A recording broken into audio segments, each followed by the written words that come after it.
Track, where you'll never have to watch a movie alone again. I'm your host, Tim Leifheit. I'm Martha. I'm Hannah. And we are here to conclude the epic trilogy of Edgar Wright's Three Flavors Cornetto trilogy. And this actually happens to be, we're recording this on St. Patrick's Day, which is kind of ironic because this is my St. Patrick's Day movie. Like every year, like I know a lot of people go for like the Boondocks or Leprechaun or some other shit. To me, this is like the ultimate drinking movie. So we don't even care that it's not Irish. Yeah, I don't care. Just like how I watch Great White North on 4th of July. Yes. Just to see how many pubs you can make it through before the end of the film. Yes. Oh, that's, well, I mean, Hannah... There is a drinking game. There is a very big drinking game that at least Hannah here has talked about. So why don't you share with our... I've only made it to the beehive before you say anything. But basically, the drinking game is every time they hit a pub, you grab a bottle of beer and finish it off. Yeah. Or a shot if you're feeling brave. Oh, yeah. Well, yeah, if you're playing, like, the role of Andy, you just down 5 shots in a down row. 5 shots. That's how this guy got sick. Yes, it did. That was me last St. Patrick's Day. That was the first real time that I actually got really sick and hungover. But now it's just gonna be, you know, just a couple of light things and nothing too ridiculous. Oh, yeah. Or you could just have a very strong mixed drink that is the equivalent of 5 shots and see where the night takes you. I tried to figure out, and I want the comments of the audience to help me, like, figure out what to do with this. I've been trying to think of a shot for each pub. Yes. Like, I wanted a red-headed slut for the mermaid. Mm-hmm. Something on fire for the world's end. Yes, something. Whatever it is, you have to light it on fire for the shot that represents the world's end. There's this one bourbon drink that I've had, like it involves like a dark bourbon cherry, some other thing mixed with bourbon, and you light it on fire before you drink it. Was that Goodfellas or Wise Guys? Yeah, it was Wise Guys. Right on. From something with the blue curacao for the cross hands because they're the blue bloods. And then what about the twins? Like, that has to be like a shot and a chaser. Oh, yeah, like a double, or a double shot. Even just like a double shot would have been nice. If you drop them both into something at the same time. Yeah, absolutely. Or an Irish car bomb. I can't do Irish car bombs. Yeah, I was there. Oh my god. That is, it doesn't matter if I've had 10 drinks. It doesn't matter if I've had 1 drink. If you give me an Irish car bomb, I'm puking. Because and she's done for the night. You put milk and acid. This just doesn't... Isn't it kind of the same, like, in the same family of, like, a Jaeger bomb? Yeah, but, like, there's Bailey's in it, and the Bailey's curdles with what you mix it with. The whiskey, I think, and that... So when you swallow it, it's curdled. So it's like orange juice and milk. Right. You know? Or orange juice and toothpaste. No, that doesn't work. No, that's you brush your teeth and then orange juice tastes like shit. Yeah. Gotcha. Well, the thing about The World's End, you know, the movie, instead of... Before we start sounding like a podcast. And for all you podcast listeners out there, if you don't really want to listen to us bullshit, in the description below, there's actually a sync button where you can just skip our bullshit and jump straight into the movie. And fair warning to like newcomers, if you have not seen The World's End, please do so, because just the general thing of our show is, if you haven't seen a movie we're doing, we really recommend you see it. And in this case, I strongly, strongly recommend it. We're going to spoil everything in the first 5 minutes. Everything. I'm going to talk about the entire plot. As is the nature of Edgar Wright films. Absolutely. And, well, the thing is, like, I usually like to, in the case of Shaun of the Dead and Hot Fuzz, I usually like to, you know, tell people what they're about and some of the jokes and whatnot. For The World's End, I don't like to tell them shit. Because all I tell them is that it's about 5 guys returning to their high school hometown to go on a pub crawl, and everything goes wrong. I don't say anything else, because when the big reveal happens, you know, at the certain turning point in the movie happens, that's when they get surprised. Because I actually remember watching this movie completely blind, and when, you know, the kid's head snapped off, and we find out, you know, the robots, spoilers, the robots have taken over, and a parody, like a cheap inspired knockoff of Invasion of the Body Snatchers. Are they robots or robots? Well, we will get there. That's a Tina Belch. Blinks actually comes from Invasion of the Body Snatchers. Did you know that? Yeah. Yeah. But as soon as I watched that, I'm like, oh my lord, this is amazing, because like I was caught completely off guard, and I really like to see, I just like to tell people what the very basic premise without any mention of the aliens or whatever, and watch their heads turn when that head comes off. Because it's almost like in Shaun of the Dead, the zombies don't really come into the main characters' lives until way later on, but you have, the title of the film. You have an expectation. And you have, like, all this stuff going on. So imagine if there were no newscasts, the title was just A Day in the Life of Shaun. Yeah. And zombies just showed up, like, when Mary came in. That was the first time you as the audience knew that she was a zombie, was when she started.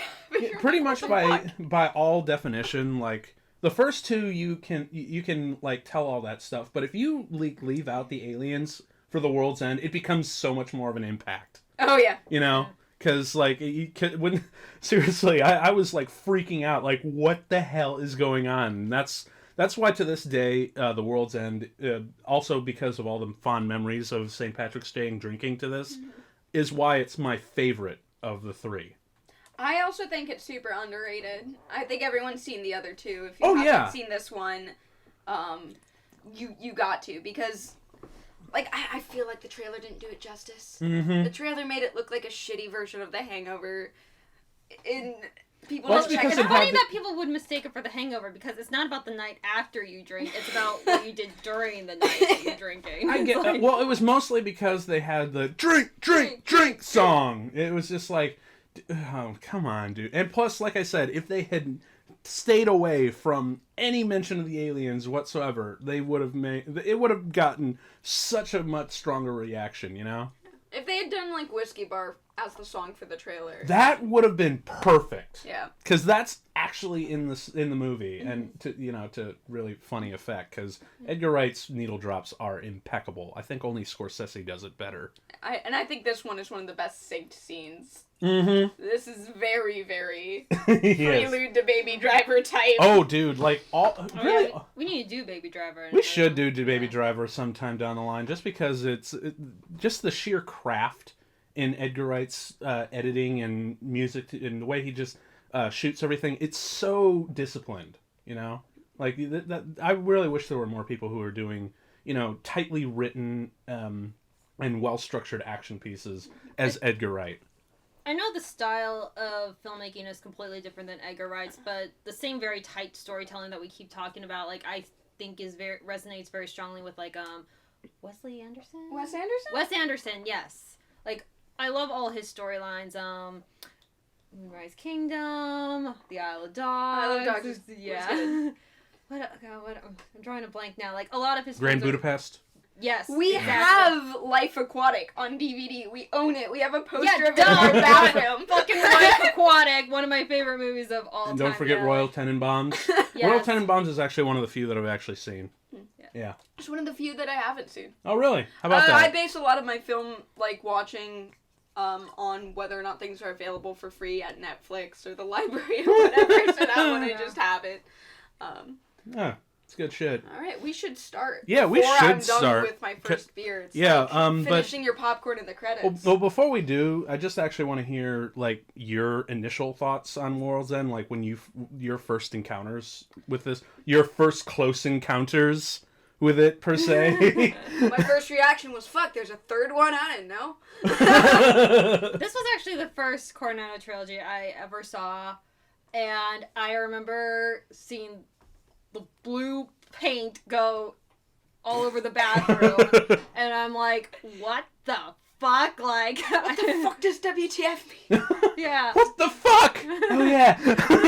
Yeah, it's just like, what is going on? Because it starts out in one direction and completely takes you in another direction, and I think Hot Fuzz does that really well as well. But like, I don't see it as much as in Shaun of the Dead. So like, I think those two are my two favorite movies because they do that. Like, they start off one way and then they spin your head around. Like, 20 minutes into the movie, like they did to that kid. Aww. That's right. Oh well, he was a blank. Whatever. Yeah, because like because you mentioned that's actually a really good way of putting it. Because Hot Fuzz starts out as like your classic horror mystery, but when you actually get to see the motivation, it's completely lopsided and even more insanely childish, you know? Well, just like 20 minutes into Hot Fuzz, I mean, that's when like all the murders start happening. Before, like, they were leading you down this path that is like, oh, just a big city cop having to adjust to a small town and takes everything way too seriously, which is comedic in and of itself. But then, like, nope, there's a murderers on the loose. with the exception of Shaun and of the lots Dead, of blood. The other two movies would work without the twist. I feel like I could watch Nick and Danny. Yeah. See, you made that. Nick and Nick. You made that. I made that same mistake last podcast. Well, they are neck and neck, Nick and Nick, whatever. Too many Nicks. That's what it is. That sounds like something Simon Skinner would say. Is like, too many Nicks. You better watch your Nick. And then he'd drive off and he'd play like "Don't Fear the Reaper" or some shit. All right, so I think it's ready to start the movie because we've already had a bit of a pregame drinking thing. Yeah. We are not going to do the actual drinking thing because last time we did it, we almost died. Yeah. Seriously. We do not encourage it, but... Oh, it's super fun. If you do still want a themed drink, I feel like Fin de Monde, like their label, looks just like... Any of you or listeners out there, please comment us on themed drinks for each of the pubs. Like, if you know all the pubs by heart, please let us write them down accordingly so we can do this, because we've been pitching ideas for ages trying to get it right. Whether it's a cocktail or like a flight of beers, like don't they have like that Flying Dog or like whatever Flying Bitch like beer brewery? Mm-hmm. It's the one that's got all the we license as posters. The one illustrator does all the labels. I think it's called Flying Bitch. That can be they have a two-headed dog for sure. Fin de Monde. Well, either way. I don't know any beers with cocks on them. I know one with a cock on it, but... or maybe just some kind of chicken reference. I don't know. But either way, I think it's ready to start the movie. So for you cats listening, just like, hope you got the movie set up, because we are about to press play right now. And there it is. The da da da da da da da da da da, and this is actually part of the song, by the way. Oh yeah, I noticed that at the end song at the 13th bar. Mm-hmm. I thought it was two different songs spliced together, but he just picked a Sisters of Mercy song that had like a tonal change. In the yeah, well, I mean, it starts out with that choir, and then it comes like crashing down immediately. But that's just like a testament to how good Edgar Wright's needle drop is. I wonder if we should talk too much over this part, because I wonder how many people have seen it only once. Yeah. Twice yet? Like I said, Shaun of the Dead and Hot Fuzz, all three of them have incredible amounts of rewatchability, and because all these tiny, itty-bitty, teeny-weeny details come back over it. And that's the kind of the genius of this movie, which is one of the reasons why it's my favorite, is because this whole sequence here tells you exactly what's going to happen in the movie. Yeah, the first 5 minutes, and that's why it's so long. And yeah. The first time I watched it, I did feel like it went on a little long, but the second time I watched it, I was like, oh no! Yeah, every plot point, every character that you see come back as an older person, mm-hmm. You know, that is all shown here. Yep, that's really the ingenious part of this, is everything in here comes back, and how it literally spells out the exact plot of the movie, like beat for beat for beat. It tells you what's going to happen, but it's going to completely subvert itself once the aliens come in. Oh, yeah. And that's what makes that ingenious, because this movie has the balls to tell you literally everything that's going to happen, and then all of a sudden it's just going to turn it on your head, and you to the point where you're still surprised and eager to go, what up? Oh, and by the way, if you look back there, you see the Winter's Tale. Yeah. And I also love how it's like the poster in the background is what I want to do with my life. Oh. Like that's just really great tongue in cheek, and I love this whole area. Like, I need to get that map. Oh yeah, bring that. Hell yeah, dude. So then we have the first post, the famous cock, the cross hands, the good companions, the trusty servant, the two-headed dog, the mermaid, the beehive, the king's head, the hole in the wall, all before reaching our destiny, the world's end. The world's end. Yeah. Yep. Oh my god. Oh geez, that car. And then I love how the pubs almost serve as chapter titles in a way. Yeah, they kind of do. You literally could do almost like a you know how Quentin Tarantino did like chapter titles for Inglourious Bastards? Oh yeah. He does that with a lot of his movies. Yeah, he does that, but you could easily do that for like each of these pubs because they're each like a bit of a chapter. Oh man, what now?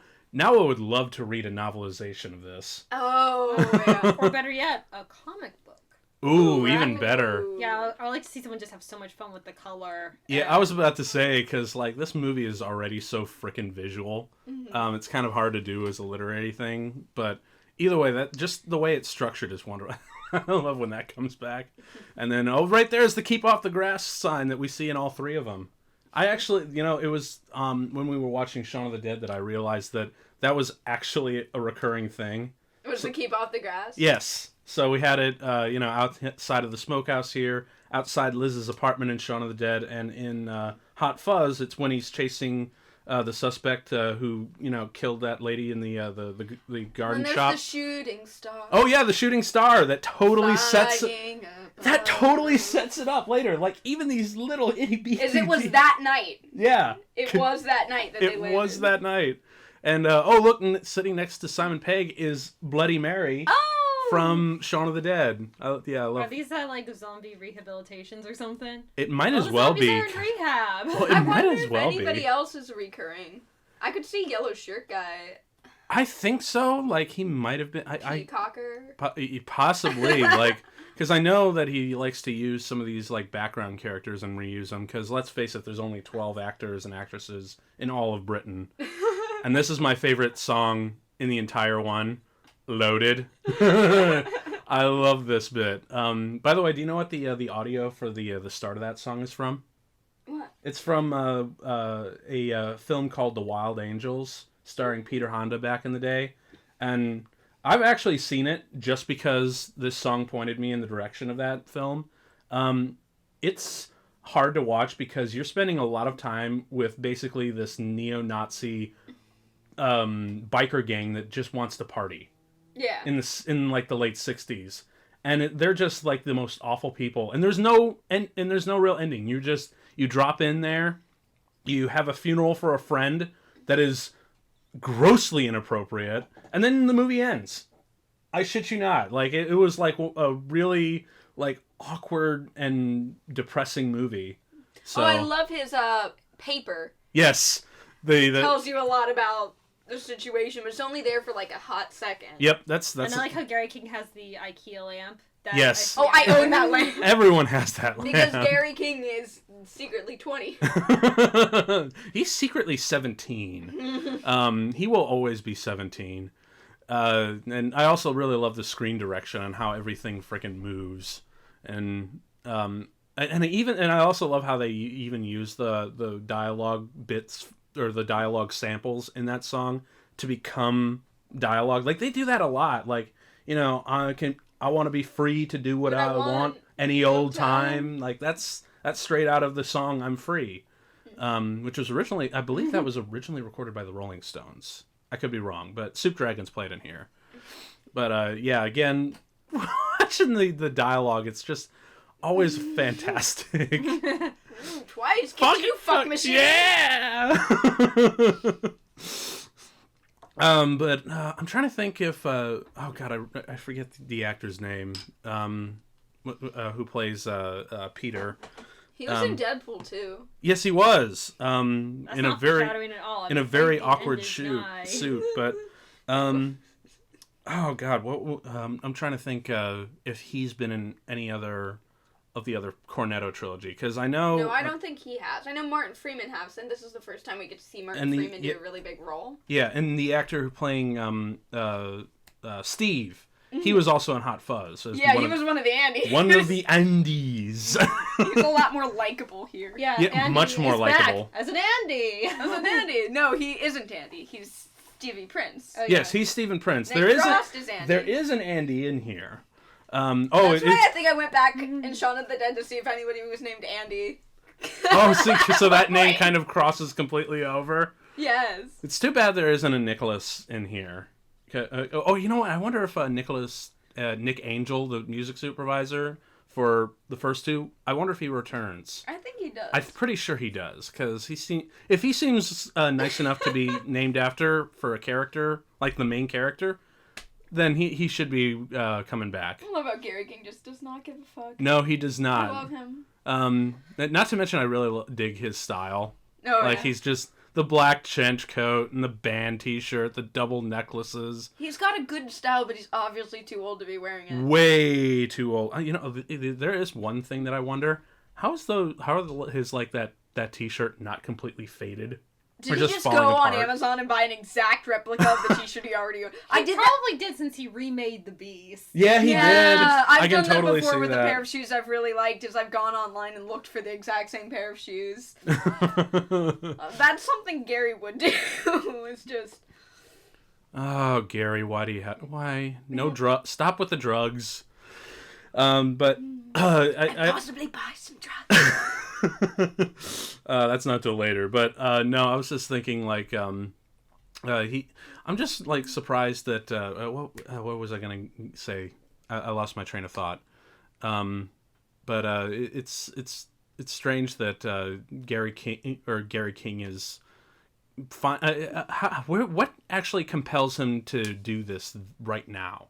You know, I think he did just get out of Alcoholics Anonymous, and it didn't help him, so he's looking for closure, because like the reveal at the end about, that's a good point, how like that bad it was for him, like that snap, like that moment where you clearly just see that he had an idea just like come straight to his mind. Mm-hmm. And it doesn't work for everyone. I don't know how Britain works, but I do know in the US, you know, they have the 12 steps. The first step is admit to a higher power. Yes. So if you don't have a religion and the court says you have to go to Alcoholics Anonymous, you're pretty much screwed. You can't get out of the program. Yes. So there are really few options for like people, and if it doesn't work for you, and it works for a lot of people, but if it doesn't work for you, it can leave you feeling more lost than before. Mm-hmm. Because that was the thing that's supposed to fix you. First WTF, dude. Oh, man. Isn't it really strange that Martin Freeman's characters are essentially the same person? Oh, Martin Freeman characters always have the same goal in every movie, and that's to not be in the movie. They just want to go home. Arthur Dent just wants to go the fuck home. Bilbo Baggins just wants to go the fuck home. Watson just wants to go the fuck home. Ollie just wants to go home. He just wants to go home. They don't want to be on this adventure. Somebody forces them on an adventure. And out of the goodness of their hearts, they follow them. Yeah, pretty much. That's entirely Martin Freeman. They just get drug along and they're like, fuck this. And here comes the big reveal for Andy, Nicholas Frost. You know, Hannah, you and I have like this weird relationship where it's kind of like we're our own Simon Pegg, Nick Frost kind of duo. But I've been telling you that's what we got to do for a con. That's true, yeah. Is 3 days, 3 outfits, 3 flavors. I'm gonna have to gain a few pounds for him though. But you know what's really interesting? Later on in the film, that he talks about the scar on his middle finger from recreating the scene from Aliens. I have a scar on my middle finger. It's the exact same hand. I actually cut myself on a hedge trimmer and had 4 stitches there, so I forever will have a scar on my middle finger, further enhancing this relationship. I hope I'm not as toxic as Gary King. I hope I don't, like, drunk and highly drive you home and leave you on the side of the highway to die. You're more like Sean, where you're just, like, kind of a bit of lazy, want to do your own thing, but are still willing to take charge and do what's necessary. So, but you do know how to switch off, so you don't qualify as Nick Angel. No, No. I'm not ambitious enough. He's very type A. Yes. We were talking about how Ed was an asshole in Shaun of the Dead. Yeah, So the do you- roles are reversed here. Yeah, so it's just a slow, like what do you call that? Like a gradient. You know, Ombre. an ombre of who's the asshole. So in Shaun of the Dead, Nick Frost is the asshole. Yeah, they kind And of... Hot Fuzz, they're both precious babies who are the only good cops. And in this one, It's Simon Pegg's the asshole. It's like I'm sure a there's balance. 4 other good cops besides Nicholas Angel. Well, no, I in mean, the world. but just in terms of the relationship between these two actors and It's their okay. characters and whatnot, Yeah. it goes from, you know, one's the asshole, or Nick is the asshole and Simon's the good guy, and then the second one, it's balanced where they're both good guys with some flaws where they clash a little bit, but ultimately stay together. And then in this one, it's lopsided where Nick is the nice guy and Simon is the asshole. It's really wonderful how all of this balances. And that you get to see like the stages of life. Yeah, it kind of reminds me, like, granted that this change took place over the course of 3 movies, but it reminds me of this one play that 2 of my favorite actors did in London. It was Frankenstein. It was during Halloween, and every night the doctor and the monster were reversed. So the 2 actors played the same people, but they like just took turns playing either the monster or Dr. Frankenstein himself. And I'm like, wow, I want to see that. That's a cool concept, dude. Like, well, just speaking of literature and stuff like that, I don't know. I have not read King Arthur myths, but I know that King Arthur's mentioned a couple times, and that the names Chamberlain, Prince, Knight, Page. I remember when you pointed that out for me. I was like, whoa! Yeah. I'm wondering if there's any, I guess, like a typecast between those 2 stories at all. Andy's here! Yay! It has to be, because there is kind of like a little Lancelot-Guinevere relationship going on. With Stephen. Yes, yeah. absolutely. Yeah. So this setup is like one of my favorite little bits. The visual gag. Yeah, well, just the whole thing, because that's another thing because granted we listen to our movies on mute and whatnot, and we can't really hear it. But when you guys at home listen to it on this sound, is one of my favorite. Sorry. Look at these cunts. Did you see the billboard in the background going of electricity? Where further? even when he does product placement, it's a joke. Yes. So they've got this fancy new electric car in the ad right behind the Beast. Yes, which makes it really, really funny. But yeah, this whole little bit coming up is just like amazing. I also, how the hell did he? Is really the body the only thing that's still untouched? It seems like it, because I really don't know how. No, I think a lot of body work done too. Probably, and then there's this bit. Antique on the road. The fucking bells in the background. That's the genius of the blocking in this scene. And then he calls them bell ends. Yeah, when the bell ends. That's right. That's funny because, like, you know, he's like, you're supposed to be here at 3. It's almost 4, and when you hear 1, 2, 3, 4 bells for the clock out, that is incredible timing and blocking for a movie. Like, no one does that kind of shit. And I just like that Alexander Dumas took, like, the Bible was written by Alexander Dumas. I also like where he's like, 2 of them could have died and they would have had 3 at the end. Because that's not foreshadowing. Right? Oh my god, I totally didn't see what I mean? Notice that one? No, I didn't. They should have had 5 because 2 of them could have died. They would have still had 3. And then at the end, when Stephen comes in, they go, "It's the fucking 3 Musketeers in what here." What the hell, dude? Yes, that comes back. These guys are too fucking clever for their own good. I swear to God. Oh man, that's incredible. Because like I can't really think of any other movie that does that kind of thing, man. Every time I watch these things, there's always something that I notice that's different, no matter how closely I watch. There's the Ampere app again. Yes. Yes, that comes up several times. I remember it only being 1. Mm-hmm. So now we're getting back into these. These guys are really nice. Wait, can we see? Oh wait, no, we can't. That's right, because he had the laser surgery. Yeah, surgery. Yep, and of course this put right here. Gary is such a child, but he's strangely endearing because, like, I think that's actually the reason why a lot of people don't necessarily like this version over the others is because, you know. Simon Pegg's character is just really toxic and unlikable. And then I guess because you know, when you make Sean your character is the most relatable. Yes. I think Sean is, like, every nerd who's sitting down to watch a movie can relate to Sean, to being, you know, at that stage where you've let yourself plateau and you've got your friends, but you don't know how to be an adult yet. I think Nick is less relatable, but he's a character that we've seen a lot in action movies. Yes. But Gary is almost like you were talking in Shaun of the Dead about, like, oh, the guys who peak in high school and they still want to live their glory days, you hate them. Yes.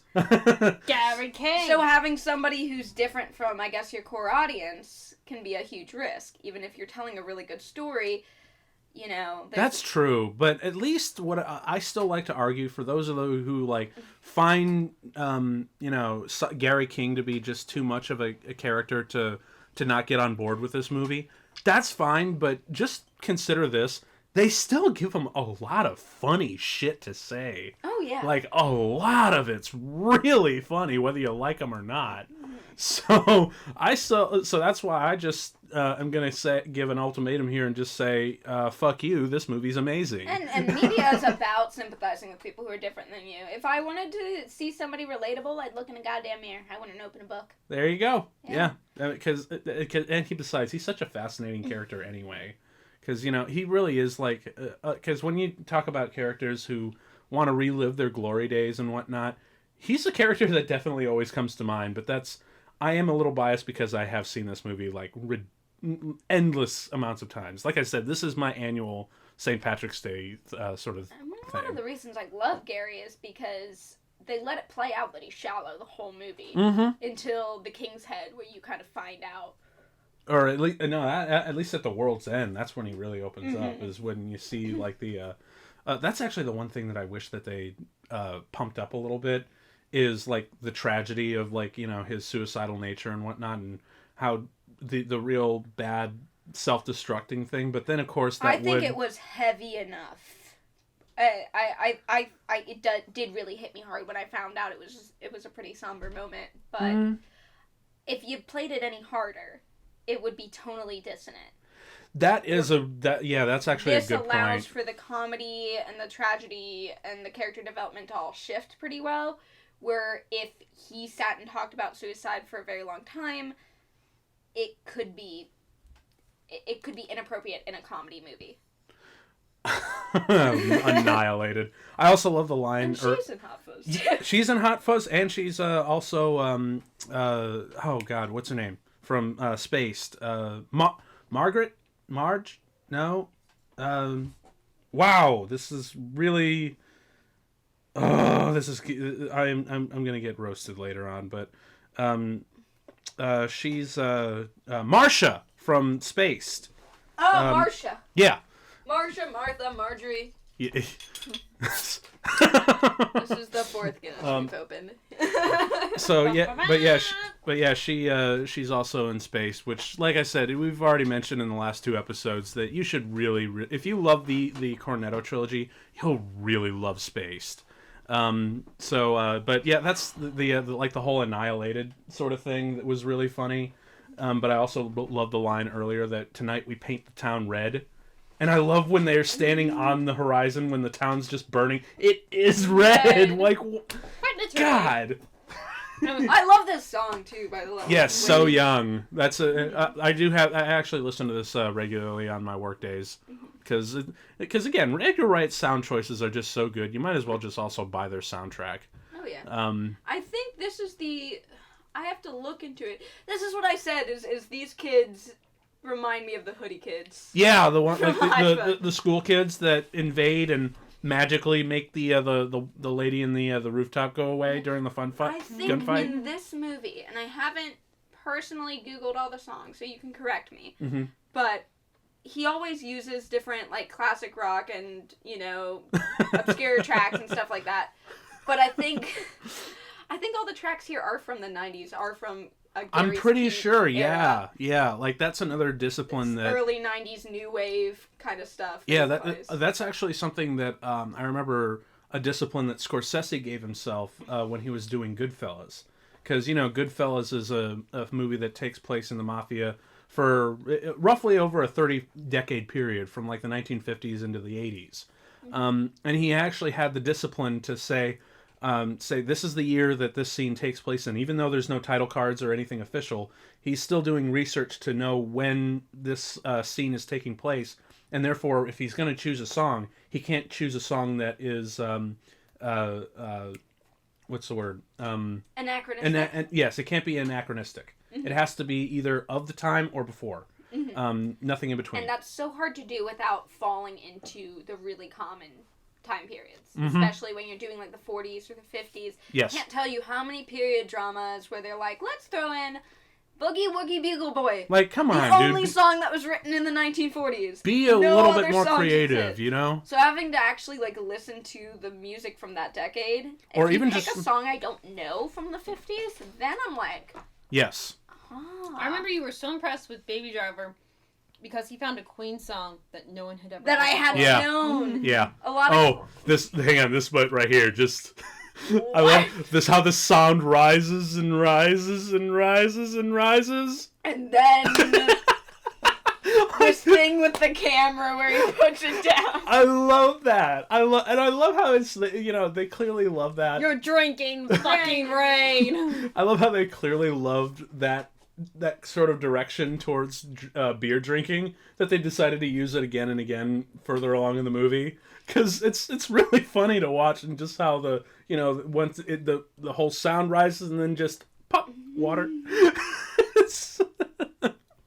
But what else was? Oh yeah, and then of course the whole drinking water thing comes back at the very end, because that's the other thing about our drinking game for when we did this every St. Patrick's Day. You have to have water. Yes. Well, at the end of the movie, everyone gets waters because that's what they're serving in the bar. Just he walks up to the bar, 5 waters, please, which is exactly what, you know, he orders a bar to tap water with a bunch of guys in swords and whatnot, which is really fun. With war paint and everything. Yes, exactly. Like, everything comes back, and it all comes full circle. Gary was talking about swords, but he's talking about walking in after a rugby match with a bunch of big ugly guys in war paint. Yeah. Walked in, they all are big ugly guys with war paint. Mm-hmm.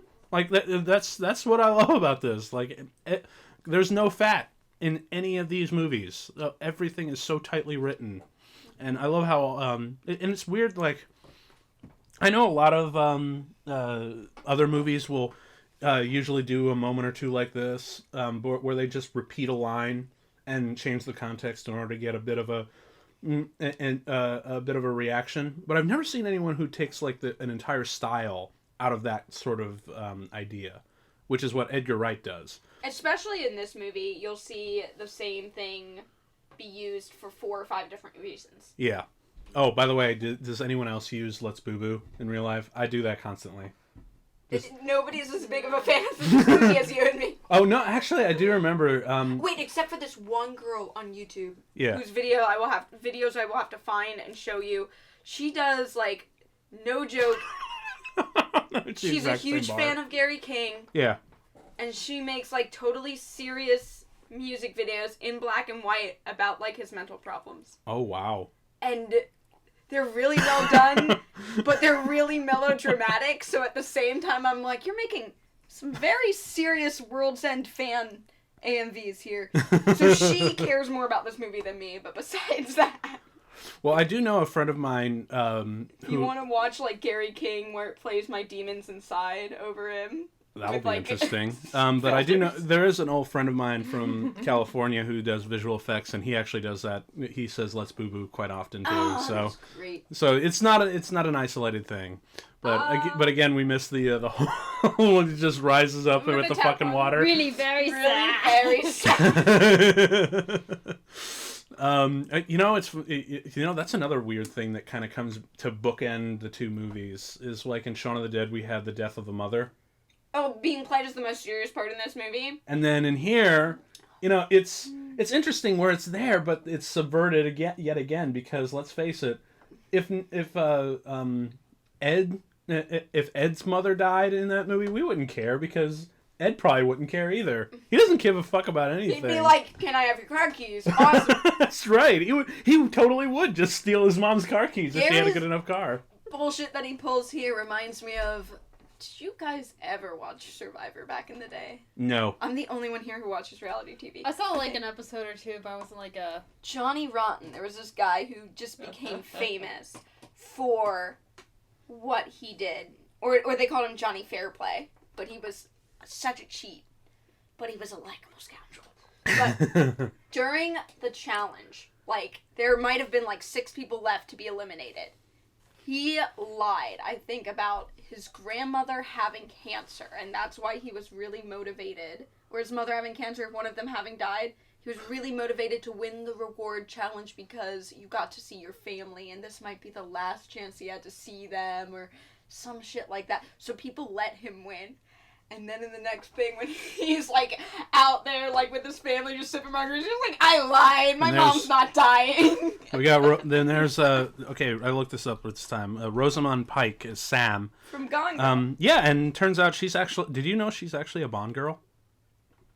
No, we've got James Bond's and a Bond girl? Yeah, she was the Bond girl in Die Another Day. So, so she was actually acting against Pierce Brosnan. And you know what? Now that I think about it, I suspect that once they got Pierce Brosnan on for this one, he kind of recommended her to play the role of Sam. Yeah. So I can kind of see that. And then I remember that Welcome Beyond Venue thing that he does. Oh, wait. Is a line from Cabaret, which is the musical she was in. That's right, yeah. Also, did you see as they walked in, I swear, you blink and you'll miss it, but as they walk in, there's a sign next to the ladies' room door that says school disco. Oh, yes. Yeah, you see the advertisement for The Mermaid. There's a lot of times. So much foreshadowing. Here. Yes. And then, of course, this whole thing and coming up with, which I really love. I'm not going to lie. His character, Gary King, like, he's likable, but at the same time, like, he really bums me out.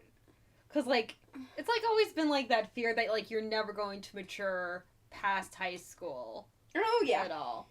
Oh, yeah. And, like, I think as we're all closer to 30 than we are to 20 right now. Yeah.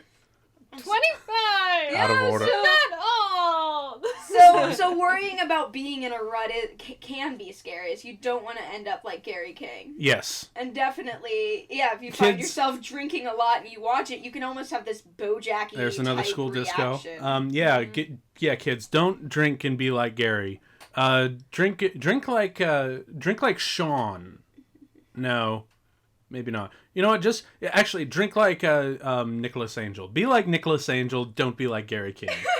So we're supposed to drink cranberry juice. Yeah. We're supposed to learn how to mix that with vodka. Am I allowed? You will eventually loosen up and drink with your friends from work. No, but you will stay sober on a professional basis because Nicholas Angel will never drink at work. I was about to say, you know what? During the week. Oh, there's the game. Yes, the game that keeps going, and we have Basil, Matt Basil, who comes with back. His curly straw.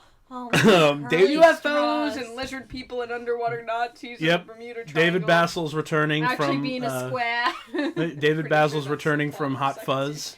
Yeah, that's the. And then we have this shit that comes up. The sound. Well, no, it's the sound effect that's timed with the reaction, because you hear this little boop boop boop, and it.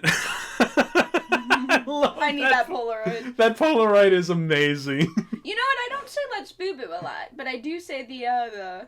That's a great name for a band, Gary. Why don't you write that down? Yeah, exactly. That's what I do.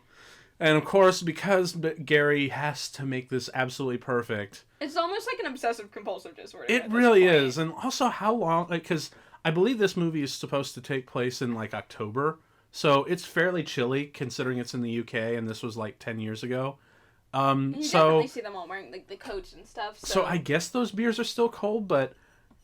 Oh, it's Gary King. He doesn't give a fuck. Oh man! I love this editing in the frame and the. Oh yeah, the matching scene transitions, like. Also, Howie Zoidberg. That is really cool. That's one of my favorites. Yes, and all of his like matching scene transitions are really really fun to watch, and I really wish directors would do that more often, or at least be more creative in your transitions. Because often it'll just like, sort of... Because usually the transition that I see a lot is you'll just see the scene end, and then you'll hear the sound of the next scene over the last 2 seconds of the last shot of the scene that just ended, and then it goes into the next one. That's all the transition that they do. That's boring. It's seen it a million times. Be more creative with your scene transitions. Try to link the images in ways that are... fun and creative or interesting, Oh yeah. And it really kind of... Salt. Okay. I know, I was just about to look up if Benson's a type of deli meat to see if they're all sandwich ingredients. Yeah. But that really drives home the disgust, too. How so? Like, to just view in, like, the, just on those cigarette filters and then immediately cut to fries, it almost makes you picture eating them. Oh, that is a good point. Ooh. Well, then again, I guess that's what processed food is to the human body anyway, just another form of poison sticks. No, Benson is not a food, but in the UK it can be slang for a cigarette. Oh, shit. And then we have poor Peter's bully who doesn't recognize him. Have you ever had that moment in real life where you actually ran into the person who bullied you and tormented you throughout, like, middle school or high school? No, because I don't see... Well, I know you haven't, Hannah, because I know you were the bully. No! I was a bully in grade school. It doesn't count. I was a girl who was really committed to proving that she could outpunch boys. Oh. That was what I was. I was a rough houser. I don't think I ever singled somebody out and bullied them, but I definitely did, like, start fights as a kiddo. Gotcha. Yes. I was bullied quite frequently. There was this one delightful moment that I had in the graduation of my high school. The guy who bullied me the longest and hardest was sitting literally two seats away from me because our names are very close in the alphabet. And I just took great delight because I knew this was going to be the last time I'd ever see the poor fuck. Because I knew he was one of those types that doesn't move out of town, and I was the one that wanted to get the fuck out of town. And I took great delight in the last moment there in annoying the living piss out of him. I just wanted to just revel in whatever time I had left to give a nice thank you for turning me into the weird character that I am now. Fuck you and have a shit life, you audacious cocksucker. Audacious cocksucker. That's right. I guess I could go into my bullying past, but I might need another beer and a few shots. This might be the most depressing podcast ever if we go. Well, that's what happens when there's drinking. I mean, we haven't even gotten to the aliens yet. Everyone's just busy reminiscing. Well, yeah. Well, that's partly what this whole thing is about, Also, I really love how Gary is so freaking right about everything that there has to be like a whole Invasion of the Body Snatchers plot just to make sure that he's right. It's almost as if he's like a character who can bend reality to his will. Is that his stand? Yeah. Maybe. I don't know. Hashtag JoJo. Yeah, where Gary Kings just has the power to, like... make everything... whatever he says has to be validated. Yeah. They even say, like, it's impossible arguing with you because, like, he never loses an argument because he, in his own brain, is like, always right. reality. It's like... And his mom does die later on. Yeah. They say we don't know that his mom died. No, he does. Like, a lot of people died. This is my friend from work, Gary's mom, which is also a really funny joke. I think they mentioned the Cousin Paul where he jokes about, like, no, I borrowed from Peter to pay you. I still owe Paul. That's and right. We find that he's oh my god, that's he. Oh wow, man, the writing is so freaking tight, dude. Seriously, actually, you know what? I want to go back and rewatch these movies and try to take notes and whatnot, and see. Oh, that's. He broke the wall. Yeah, that's. Was it the fourth wall? Oh, I see what you did there. But I actually want to go back and watch these movies and see if there's like any crumb or instance where something doesn't come back. Where I actually want to look for the fat, because it seems that is a real needle in a haystack. Uses the bathroom. Why would he have to use the bathroom? Well, he's still got blue fluids in there. Maybe he pisses blue. Are they like Terminators where they have human flesh on the outside? Man, I don't know. But Edgar Wright, give us more files on details of robot anatomy. Tell me about the robot urethras. What if, like, do they pee blue? Does he have a dick? Yeah, are there like robots blanks out there that are married to actual humans? Yes, absolutely. That's how Peter ends up. Can and then of course there's the universal question: can you fuck it? That's why I was. They said they have to blend in and incorporate, and you saw that the way that they acted the mermaid. That's true. Maybe you can't. They are definitely fuckable. That's the only way to incorporate the human species. Okay, if then. Your invader is fuckable. So if you have a blank that lives alone in his mom's basement with an internet connection, will you walk in on him masturbating to porn? Probably not, because they're not all, they don't have the desire. And here's the big moment. Boom! Like, this is always the moment where I love to look at what the at the first timer. Yes, the first timer I always love to look at them and be watch their reaction. That he slammed his head into the mirror because that's kind of like shattering your King's ego and in a way. And the whole idea that, by the way, that head on the floor with the moving eyes and whatnot, that is not CG. That is a prop. Oh, whoa! I am not making it up. I actually, because I want it. Buy it at an auction for me. No, I don't know. I'll put it in the bathroom sink. I just know it's a highly, highly sophisticated like animatronic. Because that's another thing about Edgar Wright that we really don't talk about too much is his skill for visual effects. Oh yeah. Because you know that it's going to take, because especially for this movie, it takes a lot of really good visual effects artists to convincingly tell this story without it being too distracting or anything. But the fact that head was a real moving prop kind of blew my mind. And it also really makes me wonder exactly how they were able to do all those bright lights with the eyes later in the movie. Because you see that shit a lot.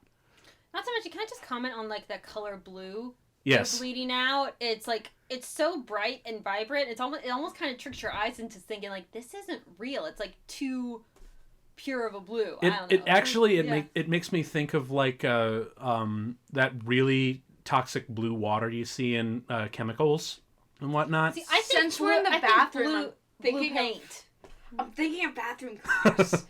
Good point.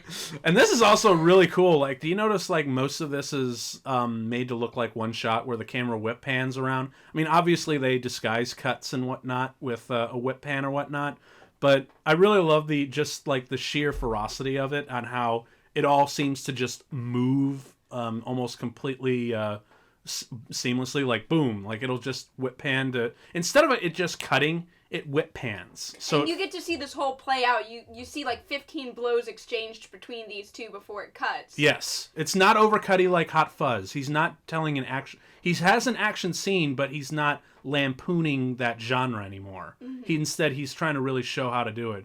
And then I love Andy's fighting in this. And I love how they have different fighting styles, which is great. Yes. And I really love the joke throughout the movie. The more they get hammered, the better fighters they become. Yeah. Where like Peter hides in the bathroom and Annie's just knights. And then this shit, I love this. Just cracks him over his knee. Yes, Bane style, motherfucker. Ah! Boom. And then boom, boom, and then this, boom.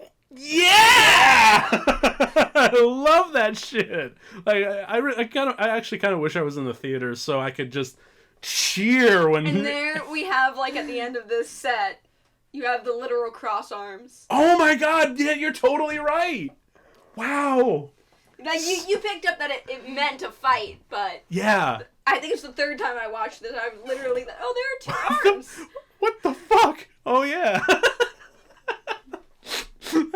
Even tiny jokes give me the huge case of the giggles.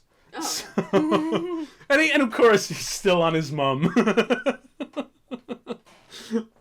Oh, if we're talking about other transitions between the three movies, it goes from like undead and like fantasy, which is like almost more historical, to just present day normal, to science fiction. So you have three genres as well. Yeah, pretty much. Yeah, and they kind of move through the future. I don't know. I've had 2 beers now. Well, clearly you haven't had enough. It's pub. I get really smart, but isn't that another? The problem with the World's End drinking game, is that it starts off really slow. We're about how many minutes into the movie are we? We are in 42 minutes. 42 minutes. We've been to 4 pubs. Yeah. And then we've got 8 pubs left to go. Yeah, that's true. And like I think 4 of the pubs happen within like a span of like 8 minutes. They spend like 2 minutes in each one of them. So even if you could like drink 12 beers throughout this movie, which doesn't sound too insane, it becomes at the end where it becomes King's Head, Hole in the Wall, World's End, and you've just got like 4 beers in your hands and you're crying. Yeah, and it's actually kind of funny to watch. So it's almost like if you've got a hard liver, do shots. Yes. Just don't mix too much, or just and have lots of water in between. Yeah. Or just get a 12-pack and say, I'm drinking this at my own pace through the movie. Let's finish our drinks. Because it starts so slow. I really love these bars, honestly. I would go to a... Yeah, oh, man, dude, he even uses this... The out-of-order song's good. And then it says shots at the top of it. Yes. He ordered it for... I would go to a theme park for this. Yes. I'm planning on doing the pub crawl at Epcot when I go around there, the world. That'll be the 12 beers, 12 places. Right on. And of course they're like, let's still go on the crawl, because Gary King is so obsessed. Also, it's almost like Gary King's like one of the writers, and he's like, we have a movie to complete. Weird, isn't it? It's almost like go, Andy, go, shot, drink,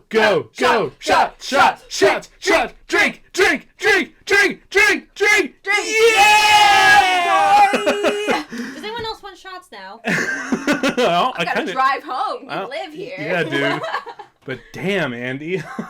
And of course, I love how we're cheering the fact that now they're all completely doomed. Oh yeah, because now they're all drunk. I think they do a pretty fair job at writing them increasingly drunk. Yes. Like, I feel like it's believable. Almost believable. Except for the running and fighting. Yes. No, the fighting I can go with. It's the running that I'm like, bullshit. You are like on 5 beers. You cannot run right now. Run on 5 beers, but I think they end up running on like 8, 9, or 10. Well, yeah, no, like when Gary is the only one who actually has a pint in every single one of them. Because everybody skips the famous cock. Yes. I think Andy gets caught up with him here, but then... Sort of. Well, a lot of them skip. Drink, there's another, let's boo-boo. Yeah. Then towards the end, everyone's like, fuck this. Yeah, but Gary is literally the only one who had 11 pints, and he is running to the world's end. I'm like, how? Oh, whiskey bar. The next whiskey bar. This is and the if best you're song looking in the at whole the movie. stuff that he you see him drink some pretty heavy beers, which even if you've got a high tolerance, that amount of like pure well, I mean, it's been established that he has a bit of a high tolerance because he's in an AA meeting and whatnot. Yeah. But dude, you're still only human. Like, come on, you cannot be running like that. I've got to wonder, the good companions, you see 5 faces, one of them smiling and the rest are frowning. Oh, Gary King, okay, the yeah, only let's one who's enjoying this shit. Let's take a close look. Like, okay, so Gary's smiling, the others, I don't think were. That Yeah. No. But to be fair, I wouldn't smile either if I was being stared at by everyone creepy like that. And then of course we have this wonderful, wonderful moment where they all chug at the same time in sync with the music. This is what I love. It's just drinking beer, pubs. Shall we? And bump. Oh man, the timing the action with the music just makes it so fucking funny. I don't know why it is or how that necessarily works, but it just fucking works. It just elevates. Timing is what comedy is. So if you've got timing and the sound too, you can really elevate that. Yeah. It's like putting salt on a nice on like a nice piece of meat. Yeah. So, and then of course they do this again, and this time they don't do the water, but they still. But it kind of works here because that they don't use the water, because it's really funny the first time. It's still kind of funny the second time, but if you did it a third time, it would not have been funny. Now remember, this is the pub that Oliver passed out on in the first time around. Yes. And it's implied that this is the pub that he gets replaced at. Yes. And as a matter of fact, we'll be seeing it pretty soon. Like as soon as he walks away and goes to the bathroom, that's usually the point where he's like, "Oh shit, my mom could be dead for real this time." I feel like that is a Shaun of the the Dead callback. It really is. And of course, here's the Reverend Green, played by Michael Smiley, who played Tires, one of my favorite side characters from Shaun of the Dead, or not Shaun of the Dead, Spaced. I really like him in Free Fire, if you haven't seen that yet, with Brie Larson. I'll check that out. His character's pretty interesting in it. He's like an Irish mob boss, I think. Okay. Yeah. I just really love how he was shot in So Spaced. the only Irish thing about this film, then. Oh, yeah. Oh, he's... Is he an Irish actor? I don't know. He truly is the trusty servant. Hey, do you have any drugs? Okay. And I just have to call out that I have a proper job in a proper office. Like, yes, you had an office before. He does have a very Irish accent. He does. Oh, yeah. But I love his character from Spaced, Tires, the clubbing nut who finds a beat to anything. The way they shoot his character he's literally my favorite side character from Spaced. And Tires makes a cameo appearance in Shaun of the Dead, as we saw. Oh, and they had another ad on the wall for, I think, food or something. Did they? Yeah, and it said, have a number 6. Oh, god damn, these guys are good.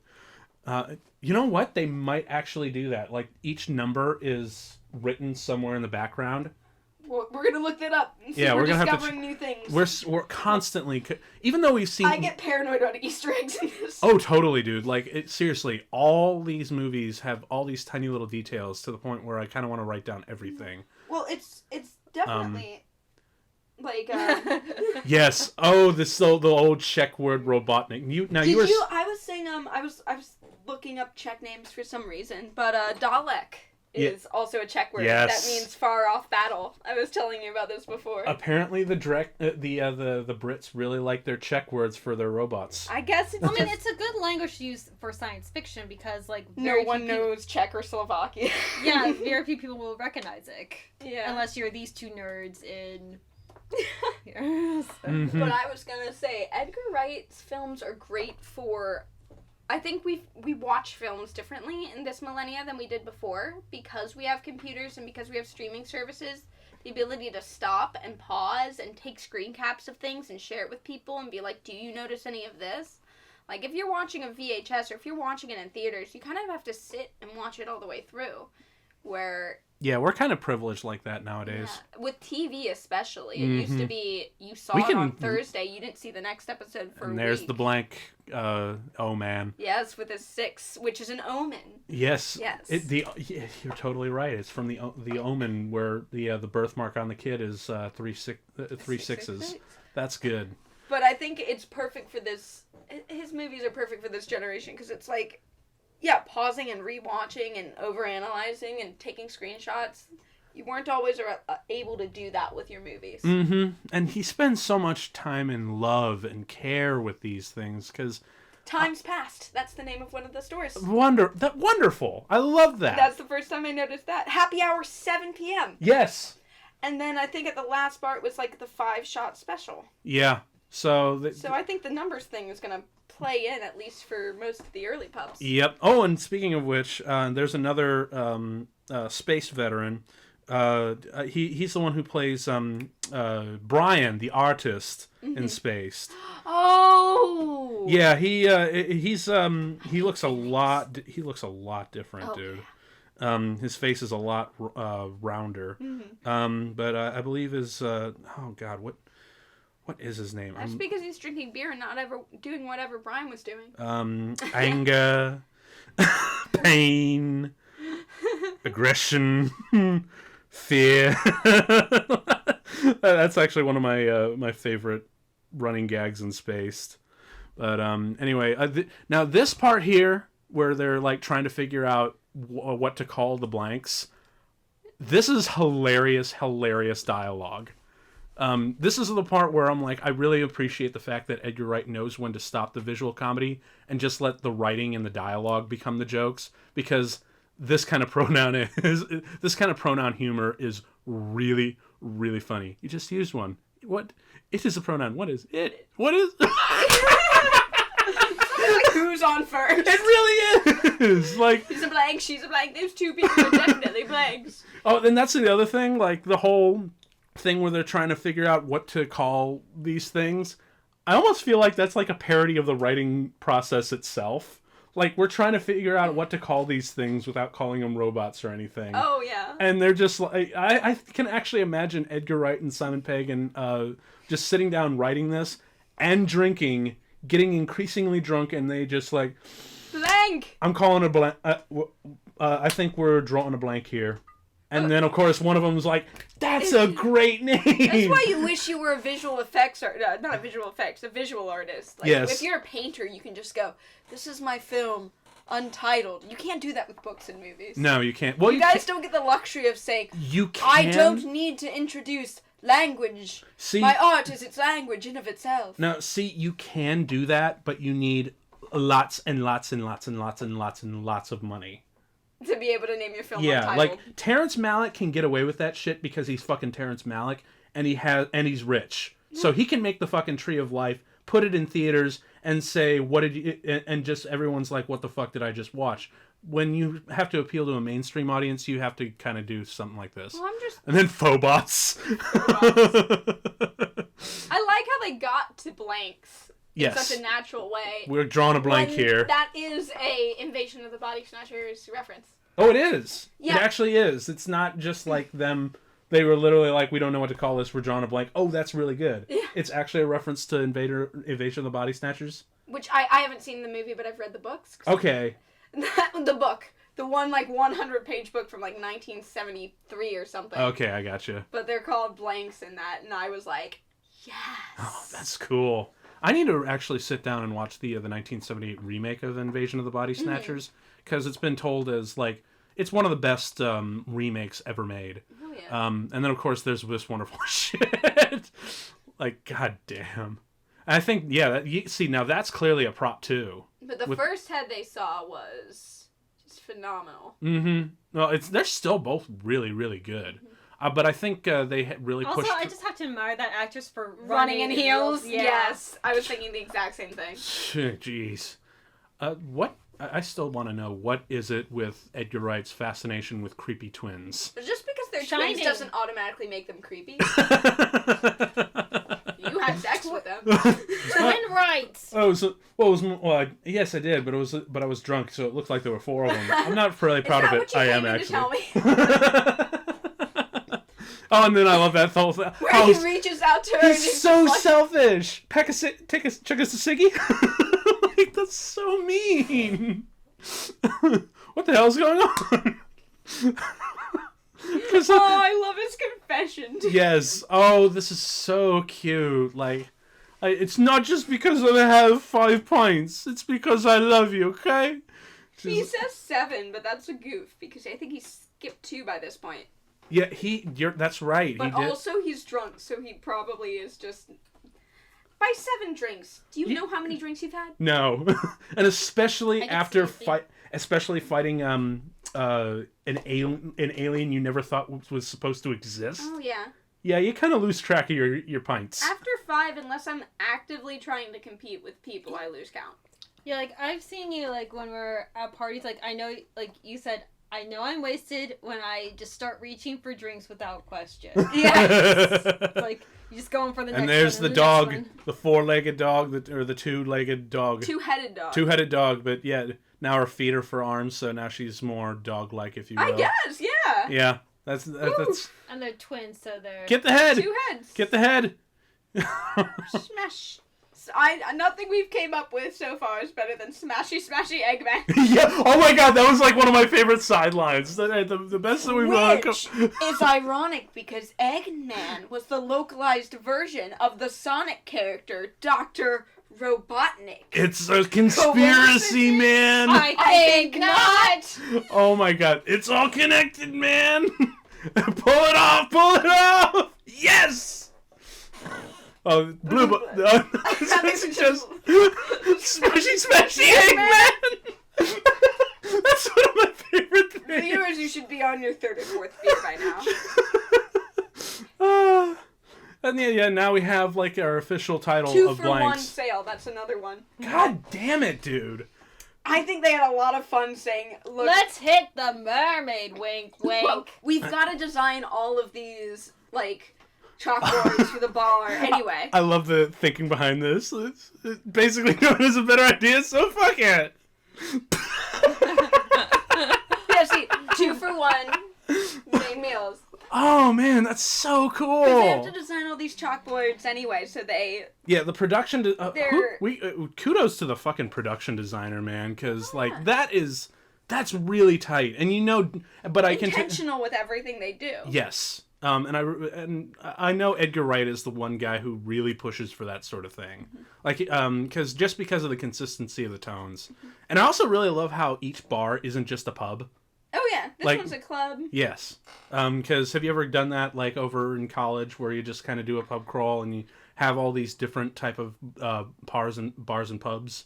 Not in college, but now that I'm an adult, my parents drag me on shit like this. See, I actually did that with some friends. I didn't always necessarily drink because I was really kind of uptight in college. Mm-hmm. But I would go to places like this, because I just hang out with friends who would do pub crawls, and I usually wound up being the Andy of the group, I would be drinking all the water, and I'd drive their asses home, and occasionally clean up the mess, and then they'd owe me big time. That's how I got a lot of favors in college. Is I'd take care of drunk people, and then I get favors for it later. There's an app for that now. See, damn it! This movie is supposed to be all about the technological revolution, but if it was made in 2019, Gary could have Ubered them home a long time ago. That is so true. Well, then again, can you really trust the Uber driver? He might be a blank. He might be a blank. Well, this guy isn't going to be a blank, that's for sure. I love the lighting in this scene, too. Yes. And again, that whole June 22nd, 1990, the meteor, even that comes back. A week later, I was born. Yes. Oh, really? That's right. It's 1993. No, it's 1990 was the year. Oh, really? Yeah, so... 3 years later, 3 years. I thought it was 1993. And there's the marmalade sandwich. Let's be quiet for a second. Uh-huh. I want some leeks and salt. Yeah, what is it later that Peter says? It's like, hey, can you blame us? They're all in schoolgirl outfits. Who wouldn't fall for a bunch of girls in schoolgirl outfits? Fuck yeah. Who wouldn't? Pedos. Fuck yeah, because And of course, if you're not clued into Oh Man Isn't Himself, there you go. Yeah. It's only, he might as well just be wearing the handlebar mustache at that point. I would watch a movie where Martin Freeman wears a handlebar mustache. He kind of does in Sherlock. Remember, he gets the mustache and he gets made fun of it. I didn't watch anything past season 1. Oh, really? Okay. No. Well, there's one episode where he actually gets Watson's trademark mustache. And Sherlock actually starts making fun of it. So, it's even your wife doesn't like it. She does too, and she looks at his wife, and he's like, you don't? No. God damn it, Sherlock! No offense to the series, it's just, I think I watched season 1, I'm like, that's okay. That's pretty good. And then it took 5 years for season 2 to come out, and in that time I forgot it existed. Season 2... It just had some big gaps between seasons. Well, yeah, it's hard for me to keep my interest. Well, it's understandable because each episode is 90 minutes. Each episode is its own movie. Oh, yeah. So I understand that fine. The first 3 seasons, in my opinion, are great. 4 I have issues with. But that's another podcast entirely. Moffat... His skills don't go for long-term writing very well. Not really. Self-contained plots, he's pretty good at. Which is kind of why I really wish it ended at season 3. The crazy straw. Not so crazy now, is it? Who actually has one of those crazy straws? Oh, I had it as a kid. I want one. I know my sister has one because she saw this and I'm like, I need this crazy straw back. Yes. I think she had it for the longest time as a kid and she dug it up and now she uses it constantly, especially when drinking. And then of course, you see the blank swallow his ring and that's going to come. I love how that That's one of my favorite scenes. Yes. Especially because I want you inside me. So sexy. And then just, okay, boom, and punches it right out. That is a great moment. So, and I also love, I told you not to ask me that. That kind of reminds me of the Frau Blücher thing from Young Frankenstein. Yeah, it's Blücher, and then you hear the whinny. And it's it's what happened to the empty? I told you not to ask me that. Oh my, how's life? that is a pretty man. A He pretty dead man. Hey! They're blending in. Oh, fuck. Actually, you know what I really wish he'd said instead of oh, fuck? I wish he said oh, crumbs like she does. Just to, like, tighten that little knot. She's a blank. Don't be so judgmental. That's good. But yeah, if you oh, you know what's another really wonderful little cue to see that Well, at this point they make it really obvious. Well, they do, but you know what's another subtle cue that you don't really pick up on? The light in the background. Oh, the blue light? Yeah, it kind of looks like the foreshadowing of the lights that come out of their eyes. Mm-hmm. And simultaneously it makes it creates a backlight to him, like a natural backlight, and it's not so much it's sinister. It actually hides in shadow his birthmark. Oh. It makes it actually harder even though he's in close up. It makes it harder to see the birthmark has come back, because it's there, but because it's slightly in shadow because of the light. They managed to keep it on the whole time and keep it pretty much impossible to see unless you already know it's there. Yeah. Until the very last minute. Yeah, but at this point, this is where they're telling the audience. Yes, and I really like this. If you haven't caught on yet. Just. He's so dumb. Come on, Gary, take a hint. Of course, I do love how even though Andy is just about as hammered, he's starting to get the hint. And then, of course, we have probably one of my favorite bits, the beehive. Wait, okay, so let's see if there's, like... they mentioned the car park, and I think they jump off the roof onto the car in this one. Yeah, but we are now at pub 9, correct? 9, I believe. Yes. Yeah, that's right, because the King's Head is number 10. We got to look for a number 9 somewhere. This would be definitely something I do when I rewatch it, because I noticed the 6 and 7 for the first time. Yep. And then we have Pierce Brosnan, the James Bond, the token James Bond, if you will. Well, it's not him because he's a 10. I see what you did there. I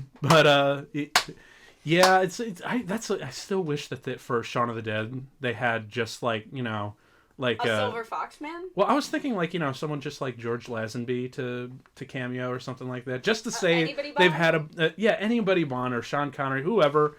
Just to say they've had a James Bond in all 3 of these to make it a little bit more... I think they just need 3 hot or older men. They don't have that in Shaun of the Dead. Sorry, Philip.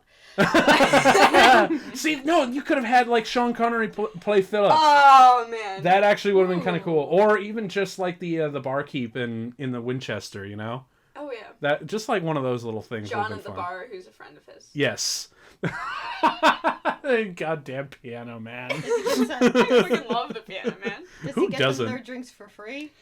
No. Well, after hours. Sit at the bar, put bread in the jar, and say, "Man, what are you doing here?"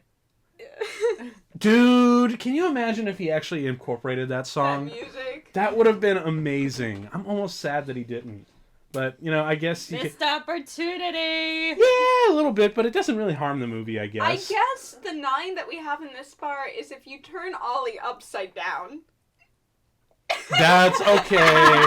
Okay, that's a bit of a stretch, but either way, I'm still gonna keep my eye out. I'm sure they did have a piece, because in some cases the production designer will put all the numbers hidden in the background somewhere for these things. You'd have to keep an eye open during the fight. Basically, I'm just saying, during the scenes, certain shots or angles will get cut out because they don't quite work. Yep, there he goes. And they don't, you don't see it in there because it wasn't photographed, due to some constraints. Does Oliver say what the fuck before the reveal? No. Okay. That's actually one of the real cool things. It's always WTF. Well, it would have been funny if it was always WTF, and then as soon as he became a blank, he started saying what the fuck.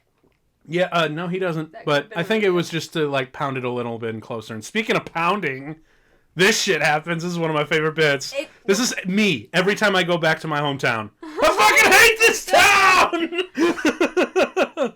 Or either that or back to my college town, because when you go back to like when you go back to where I went to college and you try to hang out, it's really a shit town. You just want to go to someone's house. Yeah, I'll crash on the couch and visit some friends, but I am so not willing to go back and live there. Like hell no.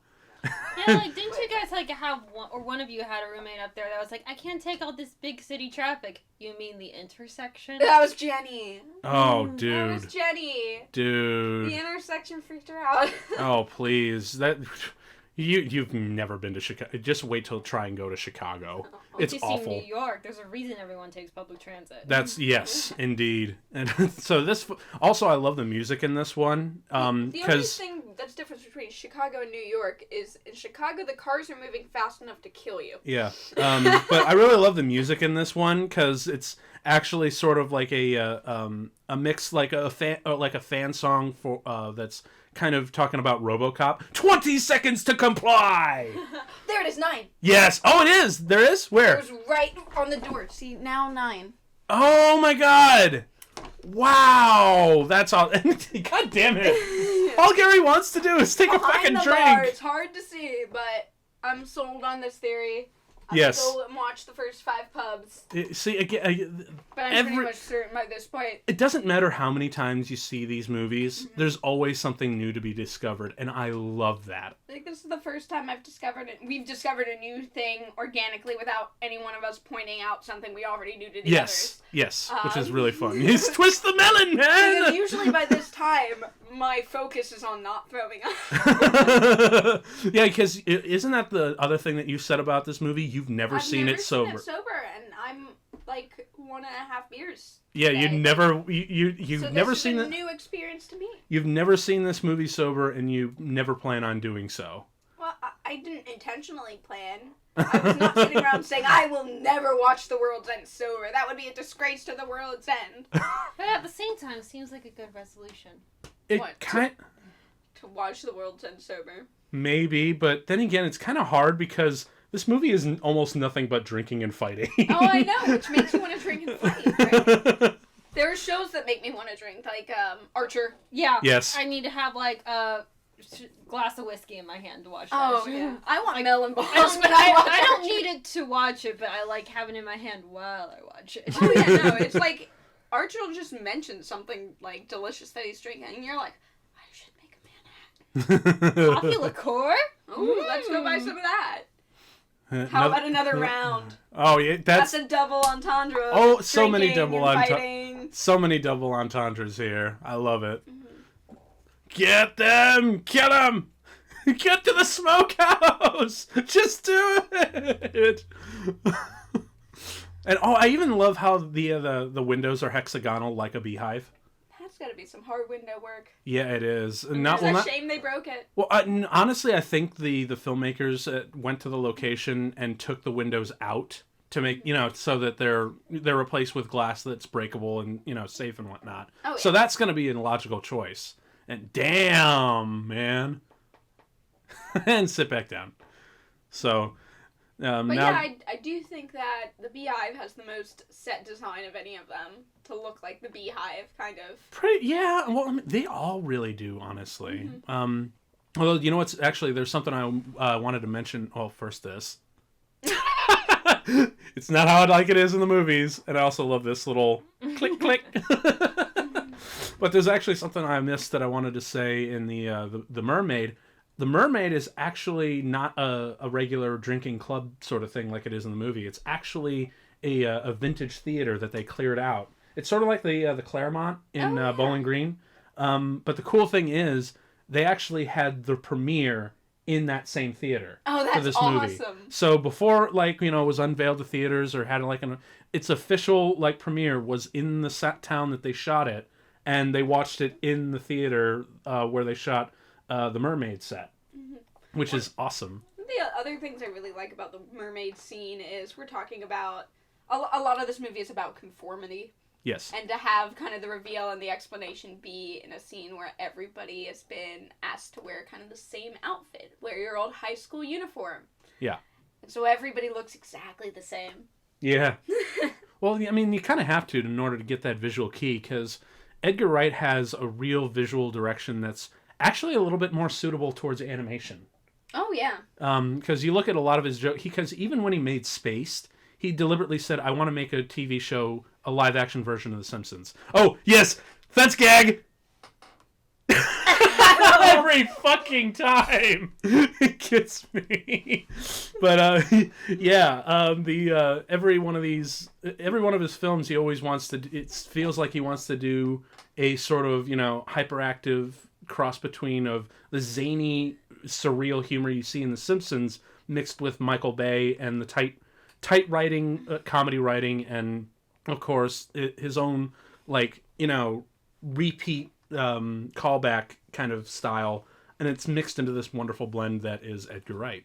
And animation just lends itself to visual jokes. Yeah, because you can draw because in Space there's like a joke where the main character that Simon Pegg plays, he gets fired from a comic shop, and then his replacement, it looks a lot like him, both in terms of body height or body type, face, and costume design. Mm-hmm. And that's really hard because you have to get the right character or the right casting in order to make that joke work. But in animation, you could just simply draw like an off-brand version of your character and make it fit. And that's because I guess historically, film was based off of theater. Yeah. And then when you write theater, you write the dialogue, you write the movements, but you don't do all these little visual gags because you physically can't. Yeah. But then after watching animation, growing up on animation, and then using animation to inform film, instead of usually it's the opposite, like a maybe, then you can say, hey, this is a visual medium. There's a lot of visual potential. Yeah. And I also love these little backstories on all these scars. Oh, they're all Gary's fault. Yeah, they are, isn't it? And yeah. I also love how proud he is of this. Shows you bum. Very nice. And then, of course, I really love this little beat where he shows him the wrong leg. What the fuck? It's the other one. I have to admit, that would happen to any of us. Yeah. Especially in this is hammer. My favorite knife game from Annie. middle finger. And then, of course, they drop the tone. And to talk about how truly pissed off Nick is. Like, I feel like Andy's character here, as if Sean's character actually grew up mentally and is still living with Ed.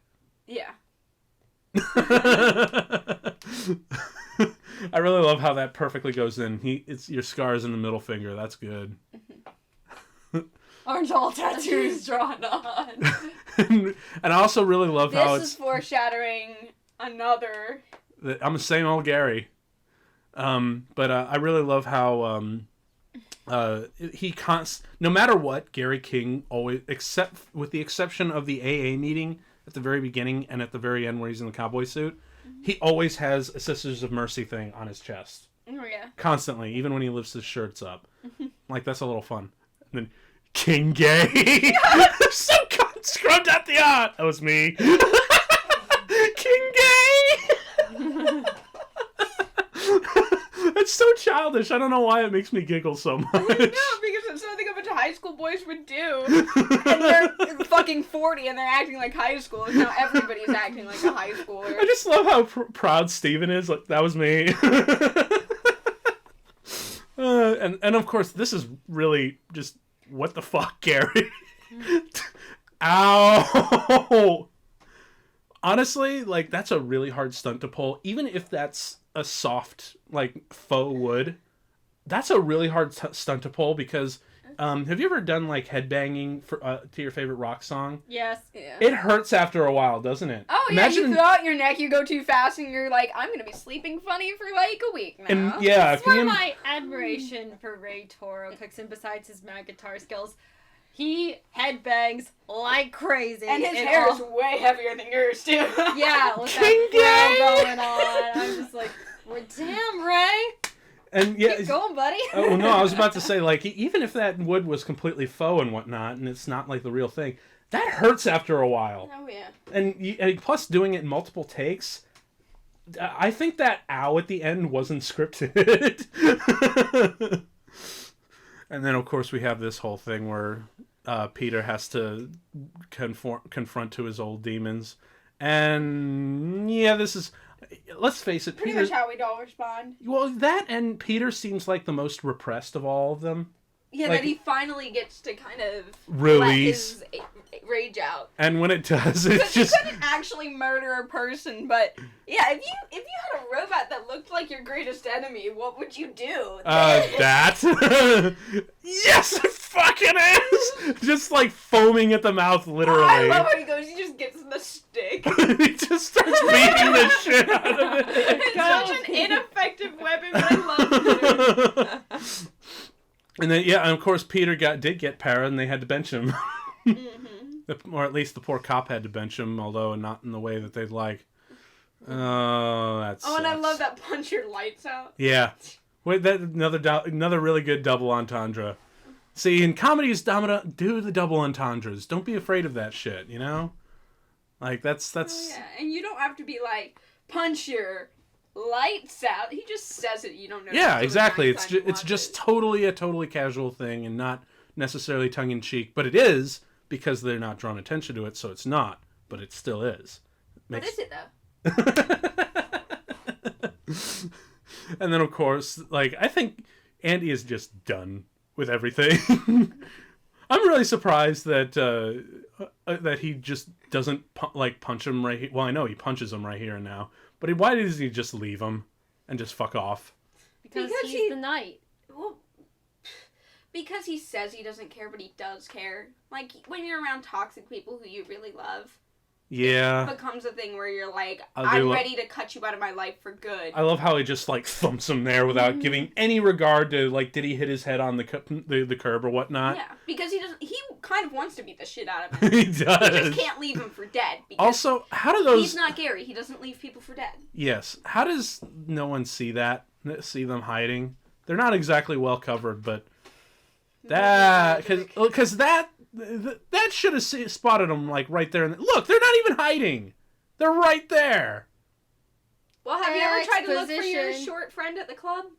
Oh, you gotta look down. Touche. Yeah, because what are you, like 5'1"?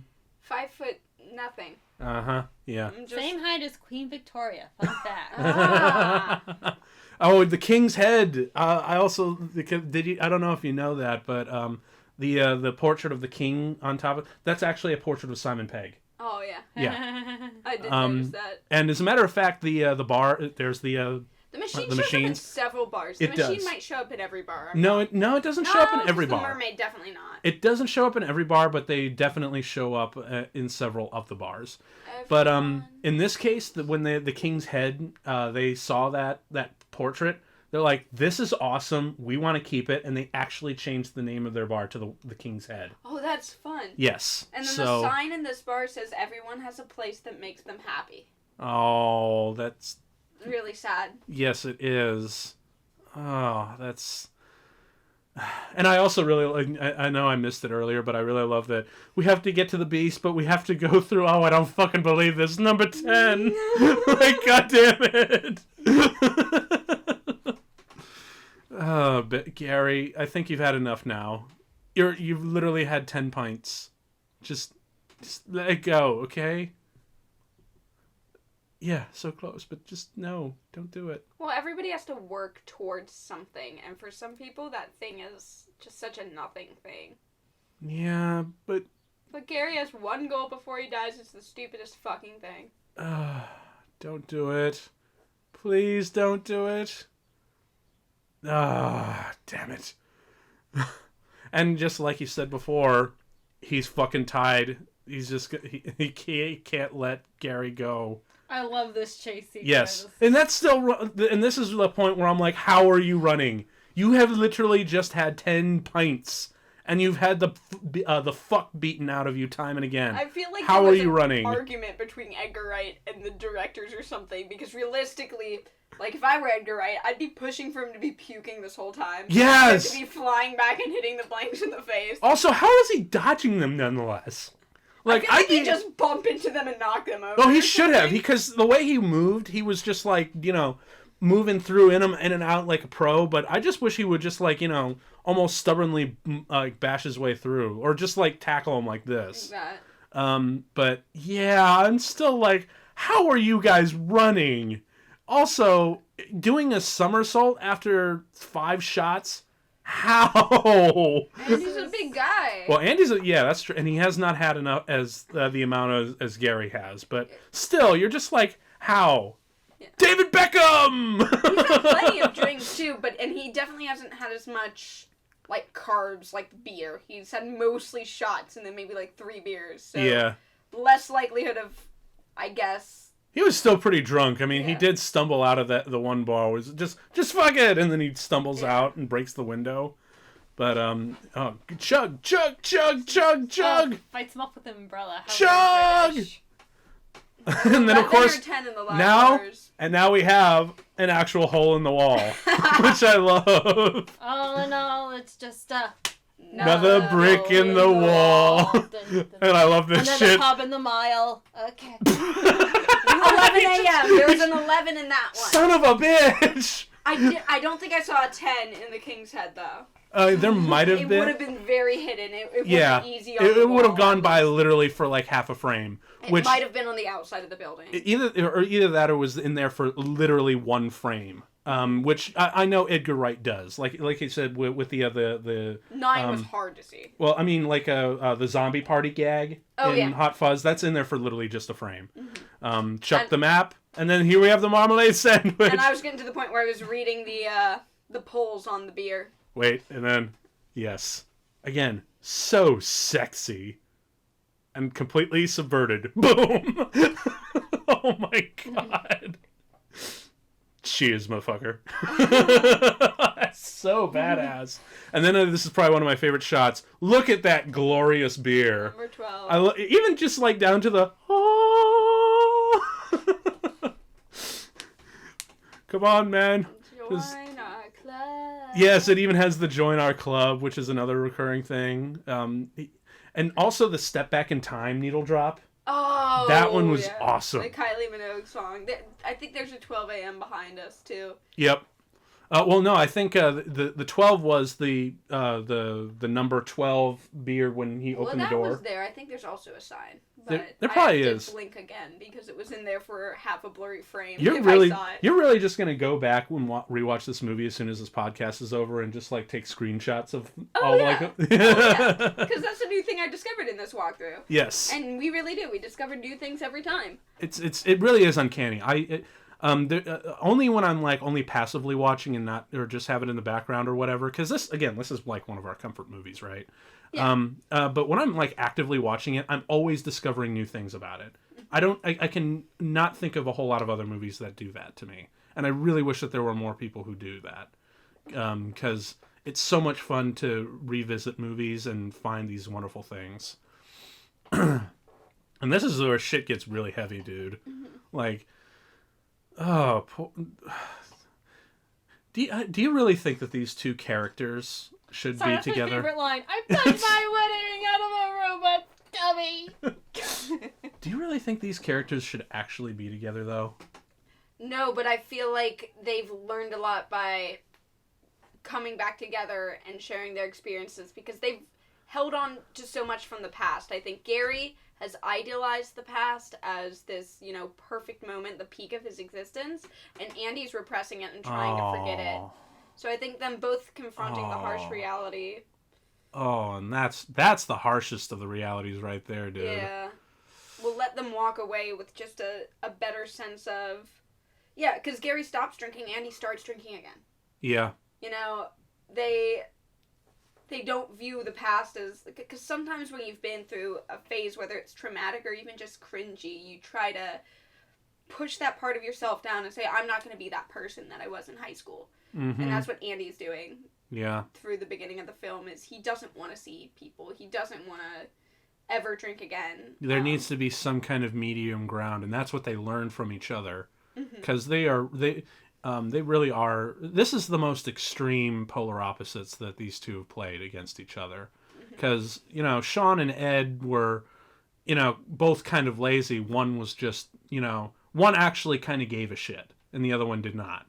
Whereas this is just taken to a whole new level where it's just not okay for these two to be together, but important to learn from them, from each other. It's important that they met again, and they don't stay friends at the end. Yeah. Gary goes off and does his own thing, and is able to order a water. Yeah. And have a good time. I love how the windows here have stars, and then the carpeting is the blue and green. Oh, yeah. How about that? Yeah. Drink responsibly. Responsibly, Which yes. is the moral of this movie. It really is. Please drink you responsibly. You don't have to be a teetotaler, but for God's sake, have some. Know how to be sober. And also, fucking, if you really are gonna binge drink, fucking spread that shit out and get some water in there, man. Water and bread. 1 tap water, please. Yes. 1 tap water, please. You should have a water between every every British drink, really. Yes. So, and now we get to the big finale where we see the big. What do we even know what it's called? Big fuck off light in the sky. The big light in the fucking sky. The Legoland cut.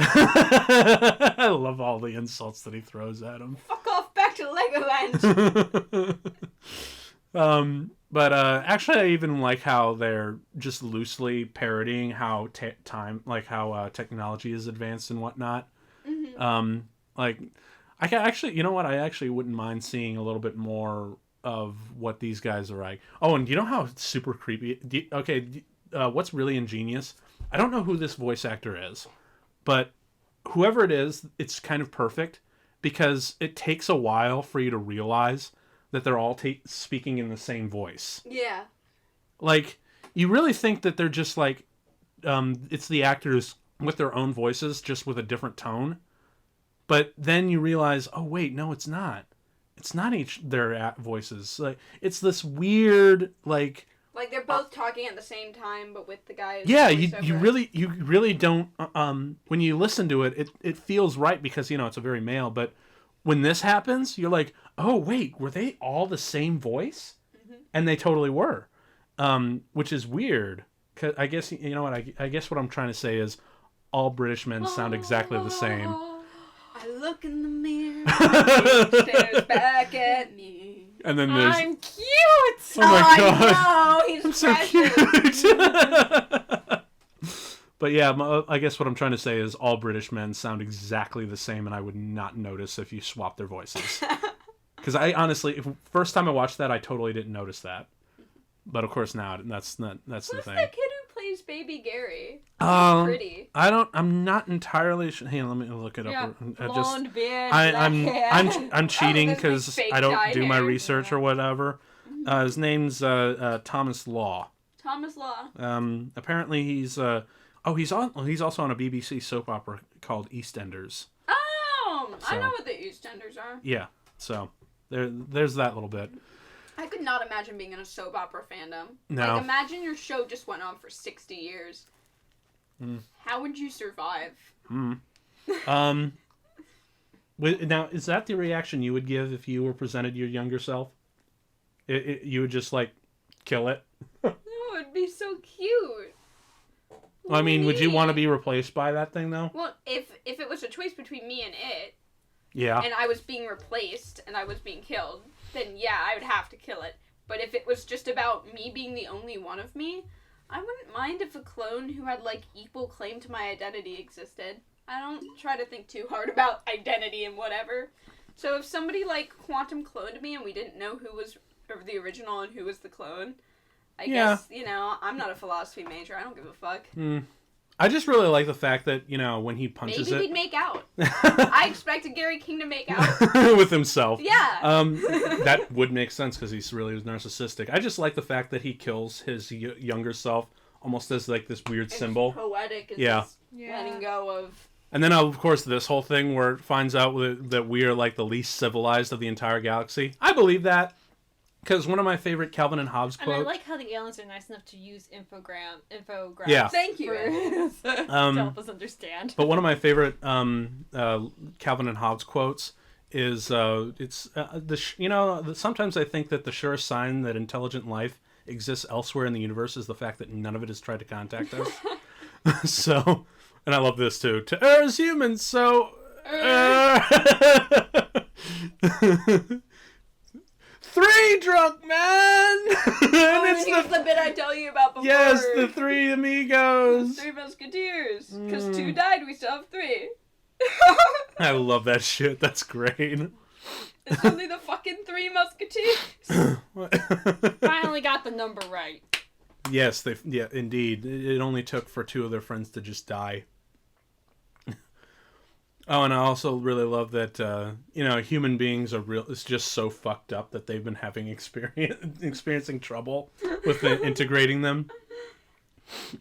Because let's be honest, human beings are really... I'm human. Oh, yeah. Those 2... I'm not, but not for how much longer. Basil! and Nutball and the Shifty Twins. That's a good name for a band, Gary. You should write that down. I should. I really wonder if there is a band out there that has taken all of them. And I told you not to ask that! I know you can go online and find there's fake t-shirt for, like, Bermuda Square and the Aquanazis. Oh, that's awesome. I'm getting that. Yes. But I really wonder if there's actually a band out there that just saw this movie and be like, that is a good name for a band. Let's do that. Let's do that.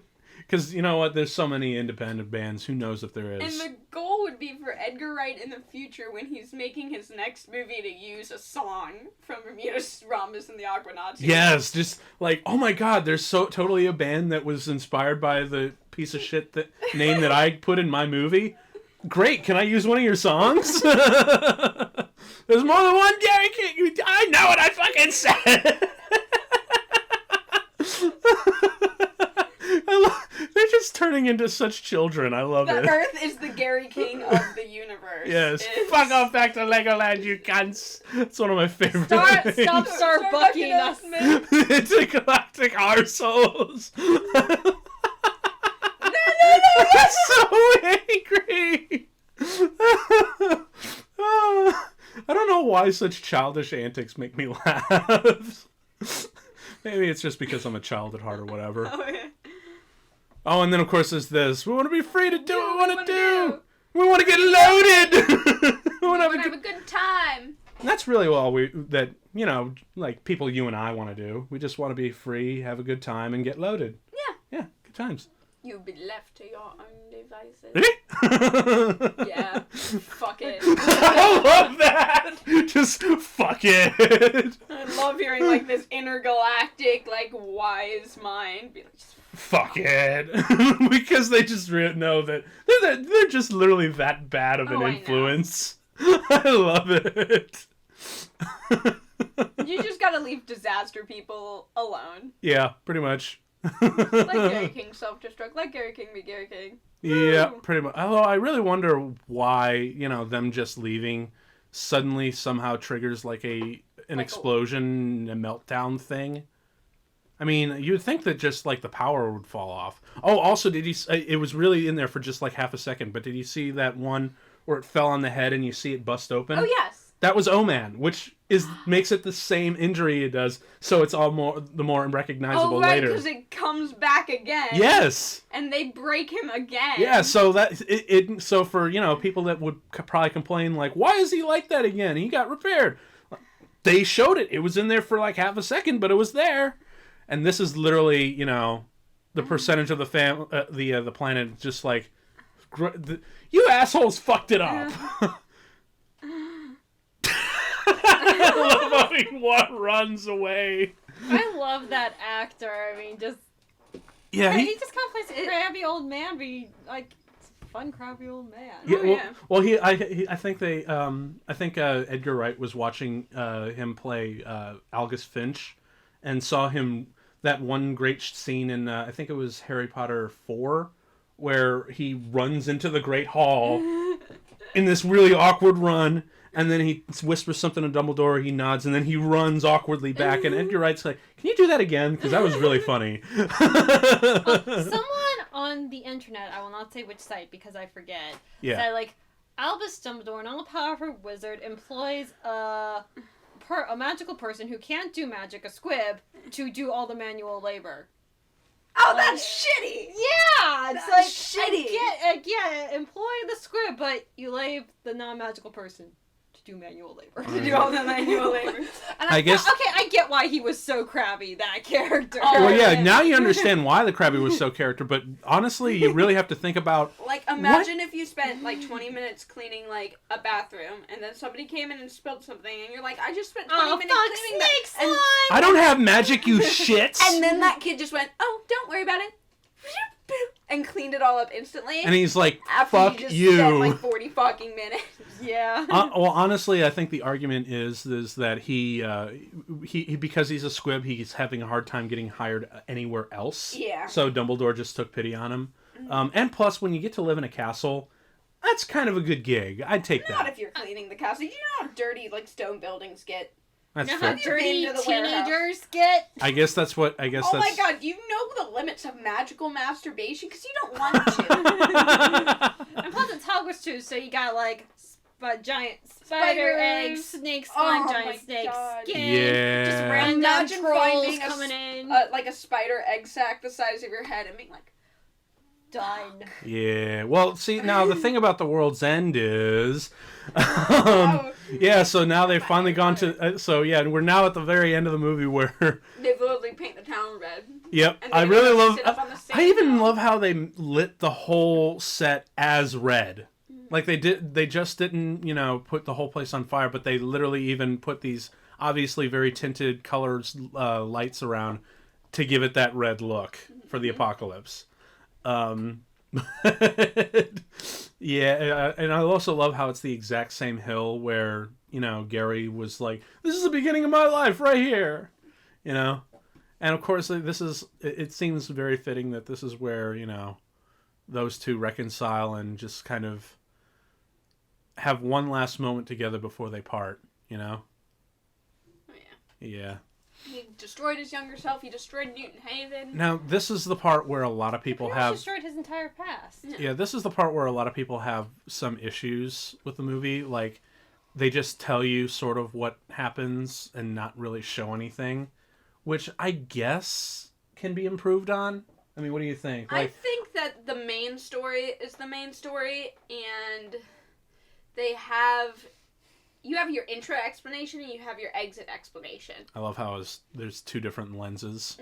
Mm-hmm. But yeah, you're right. I guess I understand that you want to see a little bit more of this, but it detracts from like the core story, which is the pub crawl itself. Yeah, I could see taking this out of it and just cutting to Gary in the pub, but I think the last thing I'd want to see is world building in this post-apocalypse. Yeah. It's... because you're literally at the end of the movie now. Yeah. A lot of these things are genre spears anyway, so you just assume it's Fallout. Mm-hmm. Easy to do. Yeah, just like pick a style of apocalypse and just run with it. Yeah. Because if you start world building here, you're going to be like, the audience is going to be like, no, the movie just started to get really interesting. Let's keep going. Like, no, we need to cut it off. Yeah. So I can see where this... Cornetto!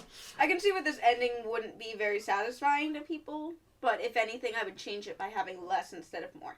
Yeah. I could see just cutting to Gary.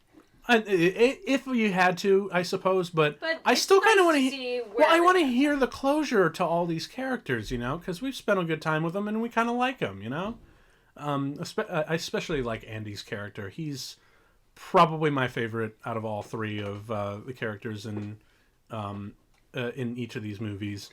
And I really love this moment here where they throw a piece in and... that is Martin Freeman in real life, yes. People. Like that's just him. He is constantly pissed off, such a grump, and he will constantly give you the finger. Oh, it's the same people from before that he was trying to sell a house. Yes, it totally is. Same That's couple. right. Yes, I love that, and I love the soccer ball head. And I really love the fact that it's like, do they really even notice, or maybe they just don't want to? So that's a really cool hand puppet. So.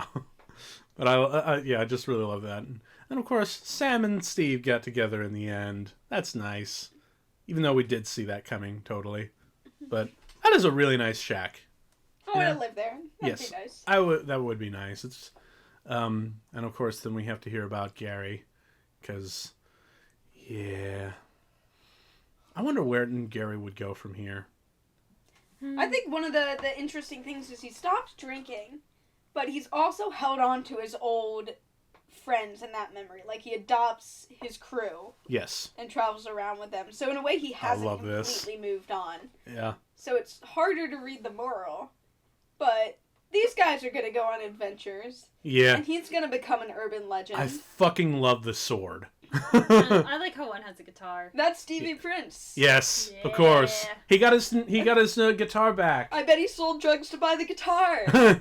No, he just stole the guitar and gave it to. Stole he stole the guitar to give it back to him, because he feels guilty that he sold it to buy drugs. Aww.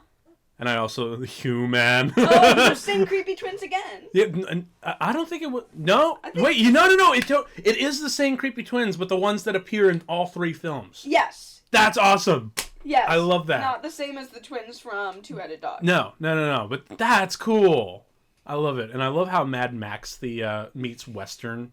The costumes are. I 5 waters again. Going back to the whole men in face paint ordering waters. I love this shit. And also, does he always have to be so dramatic when presenting? I like that he shaved his beard. That's yeah, but does he always have to be so dramatic when he presents when he orders his drinks? Shakespeare or Dumas or just Cabaret or whatever. Yes, because he's Gary King. He's the fucking dramatic man.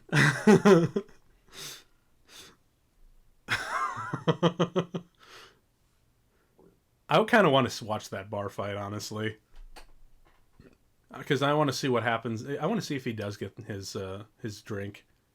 I love Gary that absolutely line. gets his drink. Yes. Who are we kidding? Gary gets his drink.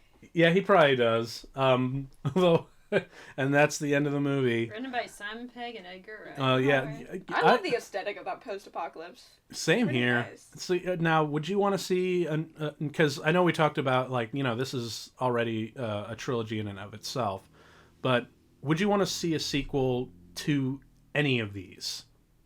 To all 3? Yeah, to any one of the Cornetto trilogy. 4th Cornetto. Well, not necessarily a 4th Cornetto, because that would imply just like a brand new, but just like a continuation of the story of one of these films. I would watch a small Crime of the Week series with Nick Angel and Danny Butterman. But would you want to go back to this post-apocalypse, or I feel like it would have to become its own genre where it's talking about the apocalypse. Oh no! Itself. Wait, Stephen Price. Yay! There's Nick Angel. Yay! No, but they said that there's another super. No, that was the music. He did the score. Oh, okay. The music supervisor, the one who gets the music to because it's Stephen for the Price needle drops. anyway. But I thought that was No. another character name. No, thing. but that's cool. Nicholas Angel's back. Yay! Awesome. So yeah, that's. Yeah. And you'd have to find another. These movies have themes and points and how the characters develop. So, do you want to see Gary King develop from here? I think we've gotten Gary King's arc. Yeah, and honestly, at that point, you know what I think? I would be okay if he died in that fight with his bros. Yeah. Because at that point, now that he's completed his life, he's like, well, I can die now. I just need a good death. Oh yeah, he'd be happy that way. But I'd like to see, if I were imagining it, I'd imagine this comical, violent, little bar, fight, and then he sits down and he has the water in the chaos. Just sitting down in this completely destroyed bar, drinking his water, and being like, thanks, mate. I feel like that's more in the spirit and then just pimps of it. away into the sunset. Oh, yeah. Yeah. Becoming slowly, an urban legend. They call me King. People writing folk songs. King of Legend. People writing folk songs about him and epic that's what ballads. they need to do is just follow his story for the next Fallout game so it doesn't suck. You know, you know what? For the next Fallout game, Simon Pegg, get a bit part as Gary King. That would be awesome. In Fallout. Just like a cameo in the movie in the game. That's it. That would be actually kind of cool. You'd just be an NPC. Yeah, sure. Why not? NPC. And you see his drones in the background. They're just or at least what remains of them. Because let's be honest, blanks take quite a beating. Oh yeah. So it's implied that they get repaired, but now that the network's gone. Yeah, they're pretty easy to kill. Yeah. They just get repaired. So, but that is really essentially it for the Cornetto trilogy, and this is still my absolute favorite one to watch because, see, Shaun of the Dead is really great But it doesn't. I don't know. For some reason, it just doesn't have the same. Oh, there's just something about The World's End that just makes this one my favorite. Because Hot Fuzz, I will still continue to say is the best of the trilogy, but The World's End holds a special place in my heart. Well, I'm probably a little bit biased for the the drinking game and all the memories that I've had watching this, but at the same time, I also think it's just so fucking ballsy to tell your audience exactly what's going to happen in the first 10 minutes of the movie, and yet you're still completely what the fuck surprised, or WTF surprised, depending on who you're talking to. And you're still like wondering how the hell this is going to end. So I think that's probably the main reason why. There's a lot more ups and downs in it. I think the laughs are really big, and the serious moments are pretty really good. Yeah, serious. Yeah. For out of all of three of them, I think these have the most serious moments, because that's when it really gets real. Yeah. You know? I think the most real it's gotten outside of this is when Sean kills his mom. Yeah, Barbara's death, and then Gary's, like, the reveal of his arms of his suicide attempt. Those are, like, the two kind of really harshest moments. And you can do stuff like that in a comedy. It doesn't always have to be mistaken identity jokes over and over, but you have to... It's really hard to balance out serious stuff with, not creating tonal dissonance. Mm-hmm. But I also did you notice the name of the bar at the very end of the movie, The Rising Sun? Sunrises, yeah. Yeah, which is kind of, it's a new chapter for Gary King, and that just felt really appropriate. I still want to do like a probably, what would be actually really fun to do is like a year-long pub crawl where we look for bars with the same name and go to them in the order. No matter where they are in the world, we just go there. Oh, we just fly over the course of a year. Because you want to go to the World's End Inn. There's one in London, yes, right? There is an actual bar called the World's End in Cambridge, just outside London. I've been wanting to go there. Like, I'm not really a fan of beer. I have to admit on the air that I drink like a 17-year-old high school student. A high school girl. A high school girl, like a 17-year-old girl who just started drinking. I go for the frou-frou drinks, and I have a very low tolerance, and if I chug too fast, I just get hammered. So I am a pathetic lightweight, considering I'm on the verge of like 260, 270 pounds. Oh, yeah, and 6'3". Literally twice as much as me, and I can drink more than you. I know, it's hilarious. It's really hilarious. So, but yeah, I'm not really that big of a fan of beer, but to go to the World's End and have a drink with my equivalent to Simon Pegg, I will gladly slap him down a beer. And I'll then, get you something citrusy, man. Whatever. I'm just that lingers on the tongue. Yes, one that lingers on the tongue. Wonderful. That was my nickname in high school. That was good.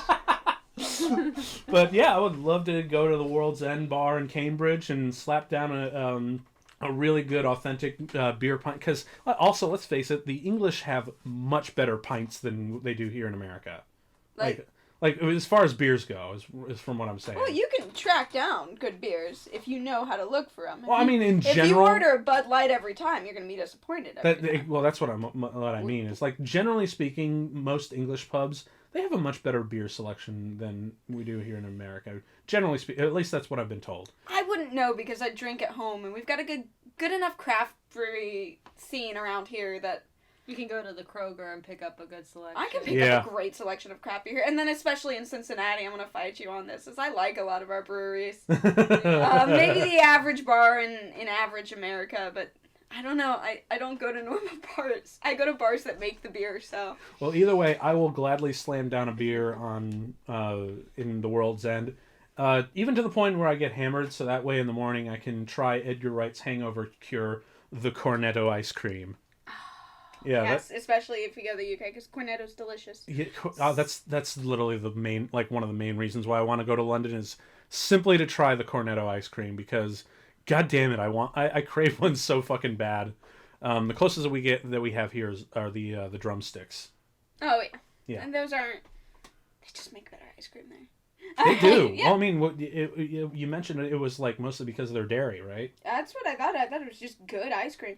Oh, well, no, I mean, like, in general, like, I in think Britain... that they have fresher ingredients in Britain than they do in the U.S. Yeah, well, also, it's because... but you I remember... can just eat straight cheese, and they were giving me shit for just eating straight cheese, and I'm like, but it's good, though. You don't have to mix 12 ingredients together to make it taste good. Well, you mentioned, I think it was either outside the podcast or one of the previous episodes, that Britain just has really good dairy. They do. Yeah. They do. That wasn't a fart. That was Martha being Martha. Speaking of events that we'd want to go to, aren't we going to one next week in the local area that will be here? I don't think... At the Esquire. Oh, that yes, that's right. To come see us and come see the room. There's an independent theater, the Esquire, not too far from where we are. It's called the Esquire Theater, and they're going to be showing a screening of The Room, and we're going to bring our football and plastic spoons and tuxedo shirts. So that'll be a good time. But the thing about The World's End, though, is... so any final thoughts for you guys for The World's End or the Cornetto trilogy in general? We'll probably be doing a podcast on this again to rewatch it another time. I don't know if we're probably not going to do a repeat episode, but we'll be talking about these movies literally till the end of time. Oh yeah. You know. You just have to bring them out until once the every world's 3 end. years. Yes, exactly. Until the world's end. We're going to be bringing them from Sean till dust till Sean. From the Sean to the Hot Fuzz and to the end of the world. To the end of the world. We will be talking about these movies. Through all the Hot Fuzz to the end of the world. Yes. So, but yeah, you guys got any last thoughts about the movie or just like the whole trilogy in general? Nothing that I haven't said over the course of these last Rock podcasts. on. Yeah, they're really good. They're some of my favorites. Yep, they will always be one of my favorite comfort movies. So, but if you folks listening back home have like a movie idea, suggestion, give us a comment or a holler on Facebook or whatever, and we'll see if we can try to incorporate it. Just like, because we love watching movies, we love talking to each other during movies, and we just like sharing little tidbits that you might not have known or just like little bits of nuggets of information that are just wonderful to have and listen to. So I think with that, we're going to sign off, and we'll see you next week for a very special episode, actually, where it's going to be me and a guest star of mine. We're going to be versing each other in Batman v Superman. Fight of the century. Yeah, because I am not a fan of that movie. He is, and we're gonna talk about why he's wrong. Both sides. No, he's definitely wrong, and I'm in going to. This corner, the lover. In this corner, Well, let's not get ahead of ourselves. the non-lover. I don't know. Let's It's a controversy. yeah, well, let's not get ahead of ourselves. We'll save it for the next episode. But in the meantime, we will say goodnight to you people, and this has been an episode of Comtrack where you'll never have to watch a movie alone again. Peace, bitches! Woo! Rock on, lovers.